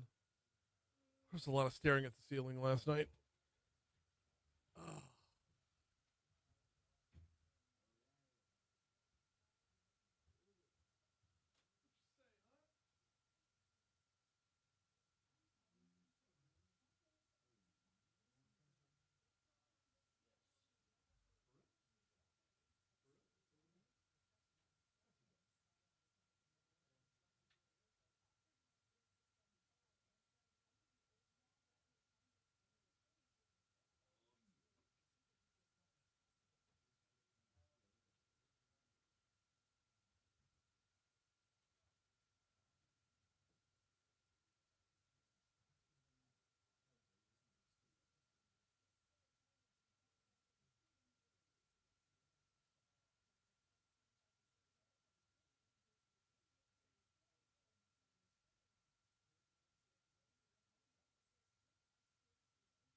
No.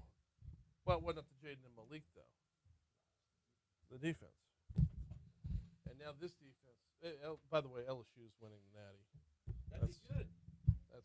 And that one, I've actually got money on that one.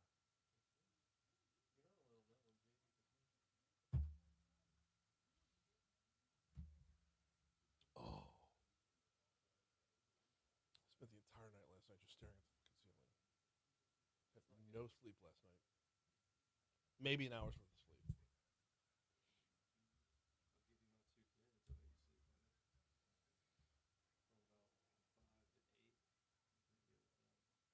Yeah, been there. You just sleep out of exhaustion from time to time.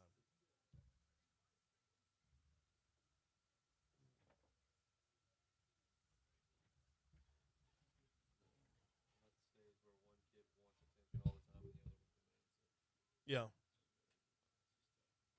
How far spread out are they? They're 2 years? 3? Okay, 3 years apart. Yeah, we're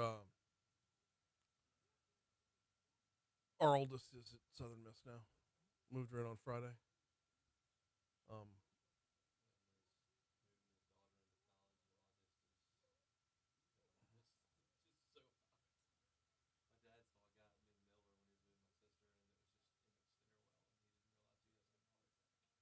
Oh my.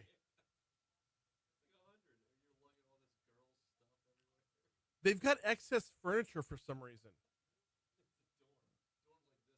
Right. Right, but you got like 8 different compartments and drawers, and roll this drawer over, get the 3 drawers on a roller over here, 3 more over there, put 2 in the corner. Couple collared shirts, few t-shirts. Yeah.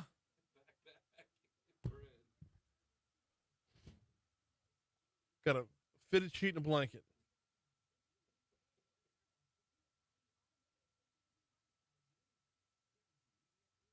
And like she was supposed to have this hutch on top of her desk, and Christy ordered it off Wayfair, and it didn't come with all the screws and pieces, parts, and whatnot. It just came with the wood. So hopefully we'll, get that squared away and get the rest of it, and then I got to go deliver a hutch to her because you can't have a desk without a hutch. I like on top of the desk with the little cubbies and the cabinets and whatnot.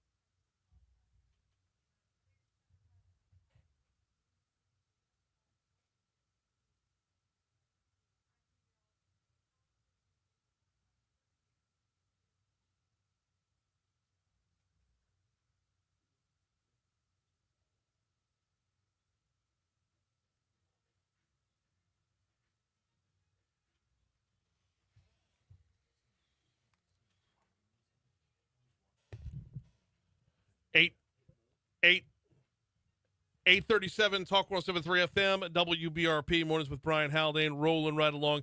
As we are approaching football season, camp's in full swing out at LSU. We bring in Hunt Palmer, host of the Hunt Palmer Show, and posting up the practice reports. He and Moscona posted up the practice reports over at LouisianaSports.net. Hunt, welcome back. How are you, man? Doing quite well. It's actually not been that hot out at camp the last week, so we're doing okay, and we'll see if that continues. But yeah, they're also doing a little bit of inside work. Brian Kelly has been very, very deliberate with the way that he is integrating his team into the conditions. He knows that tossing them out there in 101 and going 2-a-days is not the best idea. So they're trying to take it a little bit slower, and the media appreciates that. Well, so yes, it's not the good old days of less miles and 4-hour practices with big cat drills and just beat each other up until you're just both a bloody pulp and then expect to pick things back up and carry it through a full season. Coach Kelly mentioned something about an acclimation period along the way. That's pretty much over, though, right? Pretty much. They're going to go a full 2 hours, I believe, tomorrow is when they hit a full 2 hours of work. They're still starting inside. They think that climatization is one of the things that he says as well. They're still getting a little bit of work in the confines of the shade and the indoor, but they're starting to work a little bit more outdoors, and they're doing well. What are some of your early takeaways? I think, unlike the last 2 years, that you are seeing a little bit of give and take. The last 2 years, the offense has just really outpaced the defense. Now, that's to be expected 2 years ago when we know now what we know. You had a Heisman winner, 2 first-round wide receivers who were starring in the NFL, and the worst defense in the history of the program. Right. That's going to be pretty one-sided at practice, and it was. Last year was more of that. I've noticed, I thought that back on Saturday when we were out there, the defensive line did a great job of getting some pressure on Garrett Nussmeier, and I thought that yesterday the defensive backs did a really good job of blanketing what I know to be a proven set of really, really good college wide receivers. So that's exactly what you want to see in camp. You want to see the offense win some, you want to see the defense win some, and I think you're seeing that right now. The crew of wide receivers, I want to touch on them for just a quick second. We have too many. I don't know what to do here. Like, there's going to be guys who are going to be disappointed. Brian Kelly's going to have a task on his hands to keep people out of the transfer portal. Can't go into the transfer portal now. No, but you know where I'm at with that. No, right. Well, I think most of the guys are going to be gone after this year. So that issue resolves itself in that way. But, yes, it is an immensely talented group. Aaron Anderson led LSU in receiving last year. He's dealing with a little bit of a hamstring issue, hasn't practiced since last Wednesday. They're going to get him to work out today. He should practice tomorrow. But then beyond him, you've got Chris Hilton, who's been here for 5 years and is one of the fastest players in college football. You've got Berrien Brown from Kentucky, who transferred in, who set the SEC record for kick return touchdowns and is Kentucky's freshman all-time receiving leader. You've got a immensely talented player in Nick Anderson, who set Oklahoma's freshman touchdown record for touchdown catches. You've got Destin Hill from Florida State, who was a 4-star recruit in his day that's made some waves. Kyle Parker's back at LSU this year. The list goes 8 deep in guys that can really play. And I don't think you've got a Malik Neighbors, a Jamar Chase, a Justin Jefferson here who's going to be a Biletnikoff Award winner and a first-round pick. But you've got 8 guys that can play, and that's another way to skin that cat, where if you've got one dude, they got to worry about him, and they might have to put 2 guys on him. But if you've got 4 guys out there at once that they got to worry about all of them, that also creates problems for a defense. Why is the most talented receiver on the team actually lining up at tight end? He's gifted in very special ways. That's Trey'Dez Green is who you're speaking of. He's 6'7". There will not be a single defensive player LSU plays this year that's 6'7". Those guys don't play defense, so that's automatically a matchup problem. Plus, he can play SEC basketball and run and jump. He made a catch in front of me yesterday on the sideline where he skied up. It was probably 9 or 10 feet off the ground and made a catch and then tapped his feet inbounds for a catch about 15 yards down the field. I don't know how well he can block as a tight end. They're working on that, and they've got a couple of guys that can do that for him. Right. But as far as running out there and catching it, there's not a lot of guys in college football that look like him. Well, and I mean, he needs to learn how to block because you can't have that be your tell, right? You can't know that if Trey'Dez is on the field, the ball's going to Trey'Dez. It's even at 6'7", if you know that's where the ball is going, then it's kind of a gimme. Right. They call that predictable by personnel. If the guy's in there, for those that are listening, like that's been the case with someone like Trendon Holiday over the years, where when Trendon came in, you knew they were going to hand it to Trendon, and he was going to run twice in a row, and then he was going to sit down. Right. That was kind of his only role in the team. They're going to do a lot with 2 tight ends. They brought in Bauer Sharp, who actually played quarterback at Southeastern Louisiana. Then he moved to tight end at Southeastern at the end, and then he moved to Oklahoma, where he was on their team last year. Now he's at LSU in his last year of eligibility. But he's 6'5", and he's really strong and built because he's a 22-year-old man. And he can get in there and block, and he can run routes as well. He's more in the mold of Mason Taylor from last year, and he'll be out there. And Trey'Dez and he have played a lot on the field at the same time, where Trey'Dez is basically just playing wide receiver with a tight end number. Moving from quarterback to tight end, and interestingly enough, that's not the first time we've done that at LSU. Moving from Southeastern's quarterback to tight end at LSU, we did that a couple years ago. With Jack Mashburn. Okay, I didn't realize he played quarterback at Southeastern. I knew he played quarterback in high school. Yes. I did not know he played at Southeastern. His first season at Southeastern, he was a quarterback. Where did he go to high school again? He went to St. Paul. Okay. Home of Cade Anderson. That's right. I was on the North Shore this weekend, saw 2 Cade Anderson signs. They're proud of him over there. Darn right we are. It's the highest draft pick out of St. Tammany Parish ever. We've got to move to the other side of the football. Let's talk a little bit about the defense. The defense is loaded with transfers. And to me, I ranked LSU's position groups. So quarterback, offensive line, tight ends, running backs, safeties, corners, linebackers. I ranked them all 1 to 10. And I put LSU's edge rushers, so the defensive ends, number 1. I believe with the 3 transfers they brought in from Florida State, Patrick Payton, who's got a bajillion career sacks, Jamari Butler started at Nebraska, and Jack Pyburn, who's a really good player for Florida last year, plus Gabriel Relaford coming back to LSU as a sophomore. That group has been a terror.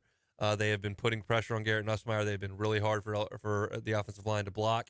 And I think that group on the defensive line is going to have a really, really big year. I'm excited about LSU's ability, 1, to stop the run, which I think they can do, and 2, to rush the passer. And if you can win at the line of scrimmage on defense, you can be a championship caliber team. They put a lot of resources, a lot of money into that position. Yeah.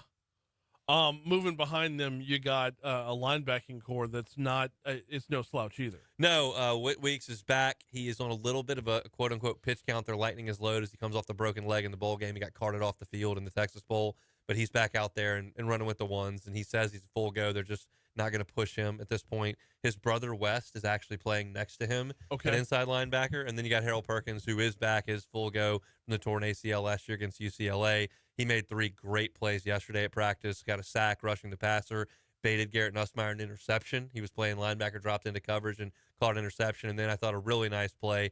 Nussmeier rolled out to the right and threw it out to the tight end on the right flat, and Perkins just closed the gap and made what would have been a tackle for no gain and on a 3rd down play that was really good. That really showcases all the things that Harold can do. He can rush the passer. He can run with the tight ends in the flat. He can catch the ball in the middle of the field. He was a great high school running back and probably would have been a 5-star running back if he played offense. And so he's healthy. They're finding a role for him, and yeah, those guys look good.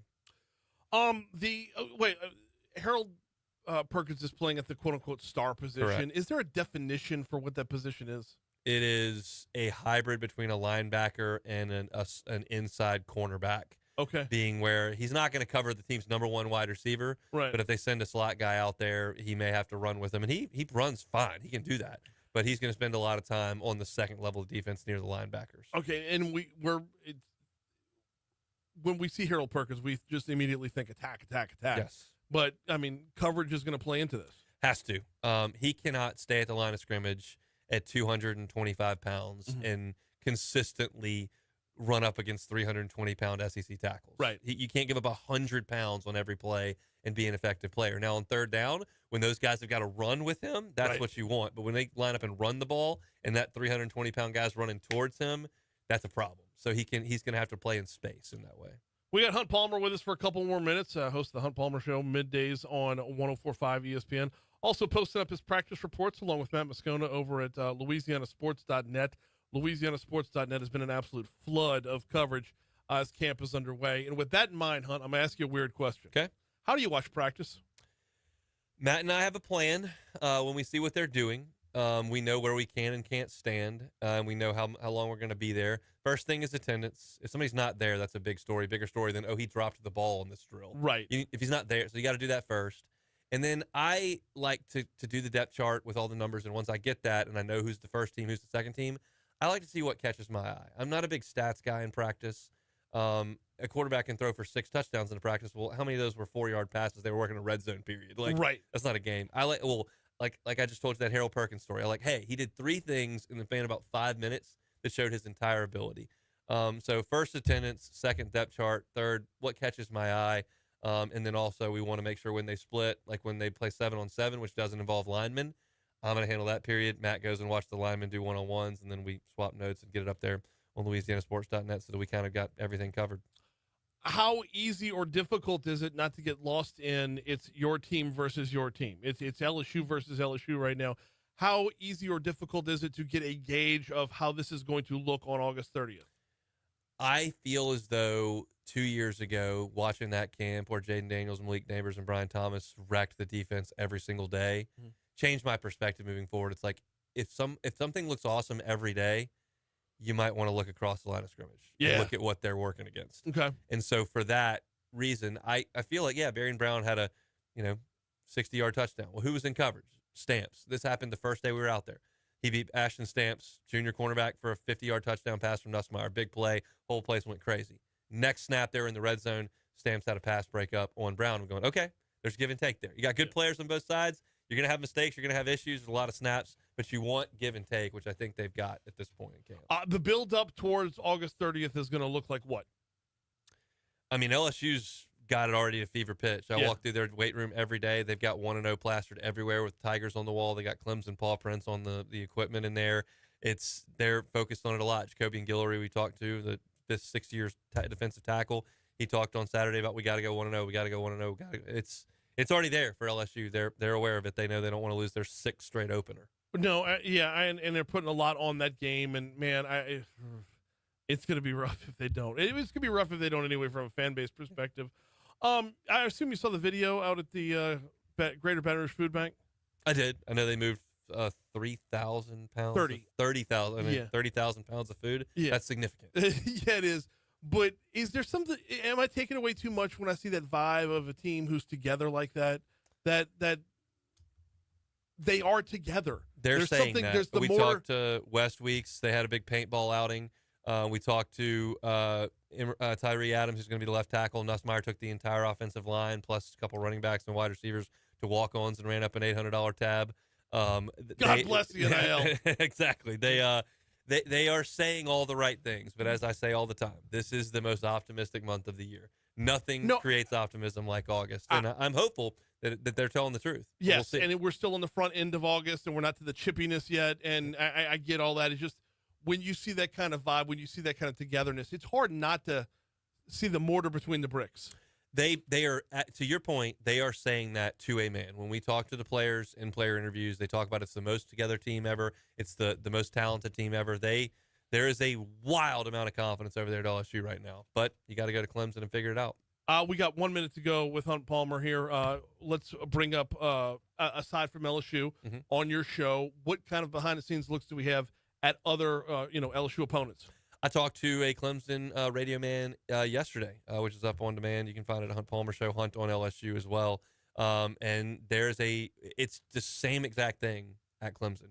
They've got a returning quarterback who's a Heisman front runner. They've got immense talent on the defensive line, great wide receiver play, and they feel like they're a national championship threat, and they're a top 5 preseason team. So that's one we did yesterday, and we'll get into some of the SEC teams as the month rolls on. Now everybody's a weekend, so kind of got a feel for how things are moving. Yeah, if the hype is at a fever pitch in Baton Rouge, it's at a fever pitch in Tuscaloosa and Gainesville and just everywhere but Fayetteville, Arkansas, where I was told it was the least anticipated football season they can remember in 20 years. Why is Sam Pittman employed? Buyout. They don't want to pay the check, I guess. You can catch the Hunt Palmer Show 1 to 3 over on 104.5 ESPN. And, of course, all the content is up there. I mean, like, as soon as practice is – actually, sometimes before practice is over at LouisianaSports.net. Always appreciate the time. You got it, Brian? Coming up on 8:52 at Talk 107.3 FM at WBRP. We got one segment to go. We're going to close it out next.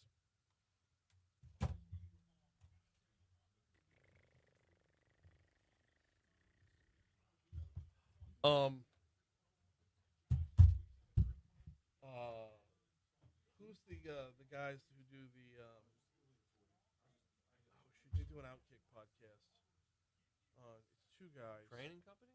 No, Outkick. They're on Daily Wire. They're on. So I hear them every morning on the Fox News Rundown. Comes on at 4:00 in the morning.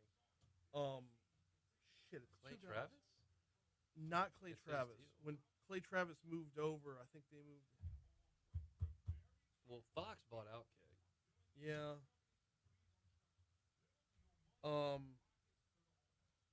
Anyway, they're pushing hard for Gruden in Fayetteville. I don't know if it's just job is terrible. It's a terrible job. You know how hard it is to recruit when you can get 2 kids out of your home state every year? Yeah. And so now you have to go to either Texas, Louisiana, Florida, or Tennessee and get kids to not go to those championship contender schools and go play for you. It's a terrible job. Yeah. John Gruden's 2 years younger than Pittman. I thought is that Petrino will take it. He's the offensive coordinator now. Yeah. They were 10th in the country in total offense last year. God, he would have such a short leash as a retread. Yeah. He did at Louisville. He went back and coached them again. Have fun.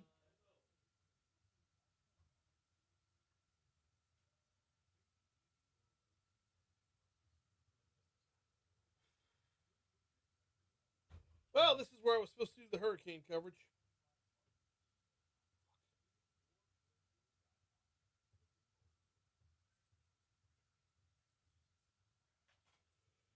Hmm.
856 Talk 1073 FM, WBRP, mornings with Brian Haldane, rolling right along. About to pack up and get out of here, hand off to Moon Griffon and the Moon Griffon Show. Getting some stuff lined up for Franz tomorrow for Legally Served. Looking forward to that. We might be stepping away from some headlines to get into some things that hopefully won't be headlines, but break down some definitions of what meets what criteria in the legal world. I know that's a super vague tease. but we really can't get deeper into it right now. I got to get the folks from Franciscan Missionaries on at some point. I need to talk about Medicaid, Medicare cuts, that what impact that's going to have. But I want to dig in on this LSU arena a little bit and $400 million worth of investment into the naming rights from Our Lady of the Lake. Moscona had him on yesterday, and it's a fascinating conversation about where it can head. I tell you what, push pause on that for just a quick second. Got to remind you about Vex European, Vinny and his team over at Vex European. VexEuropean.com is the website. If you drive a Mercedes, a BMW, an Audi, a Porsche, a Jaguar especially right now with the dealership that closed here in Baton Rouge, Land Rover, the whole slew of vehicles, the whole lineup of vehicles is available at VexEuropean.com. Hit the little drop-down tab where it says vehicles. If yours is on there, you can take advantage of their Vexpertise. You're going to find a master-level technician for your vehicle specifically, and that stays with you the same way your chart stays with you at the doctor's office. Check them out online at VexEuropean.com. Anyway, back to the LSU arena. I mean, we're still a ways off from this, but the talk of this is fascinating to me because we're talking about so much more than just a basketball stadium. We're talking about, all the other indoor sports, but a concert arena as well. We're talking about moving to a place where you would have, I would assume, all the latest with suites and all the little lanyard things that you would expect from a new arena that the Maravich Assembly Center just can't offer because it's dated and it's old. But I want to talk about the partnership like that. when you are with Our Lady of the Lake or when you're with Franciscan missionaries, they've got a partnership with LSU that runs super duper deep, and it's not just putting their name on a building. But that investment is a huge, huge investment, and it's something to look out for. Our news partners at WBRZ have a story up right now that follows up on that same topic. It says the LSU Arena's got a lot of attention, now has the possible name that could go on the building. Estimated $400 million venture has support from Our Lady of the Lake. E.J. Kuiper, president, CEO of Franciscan Missionaries, said, quote, "We're very excited about the arena project. When our LSU partners called us and asked us if we wanted to be a part of it, we thought about it for all of 2 seconds and said, absolutely." I mean, 2 seconds decision for a $400 million investment. That's, as far as no-brainers are concerned, that's a lot to be a no-brainer. So curious to just pick up that discussion at a later date. Right now, though, we got to get out of here. Moon's next. We'll see you tomorrow.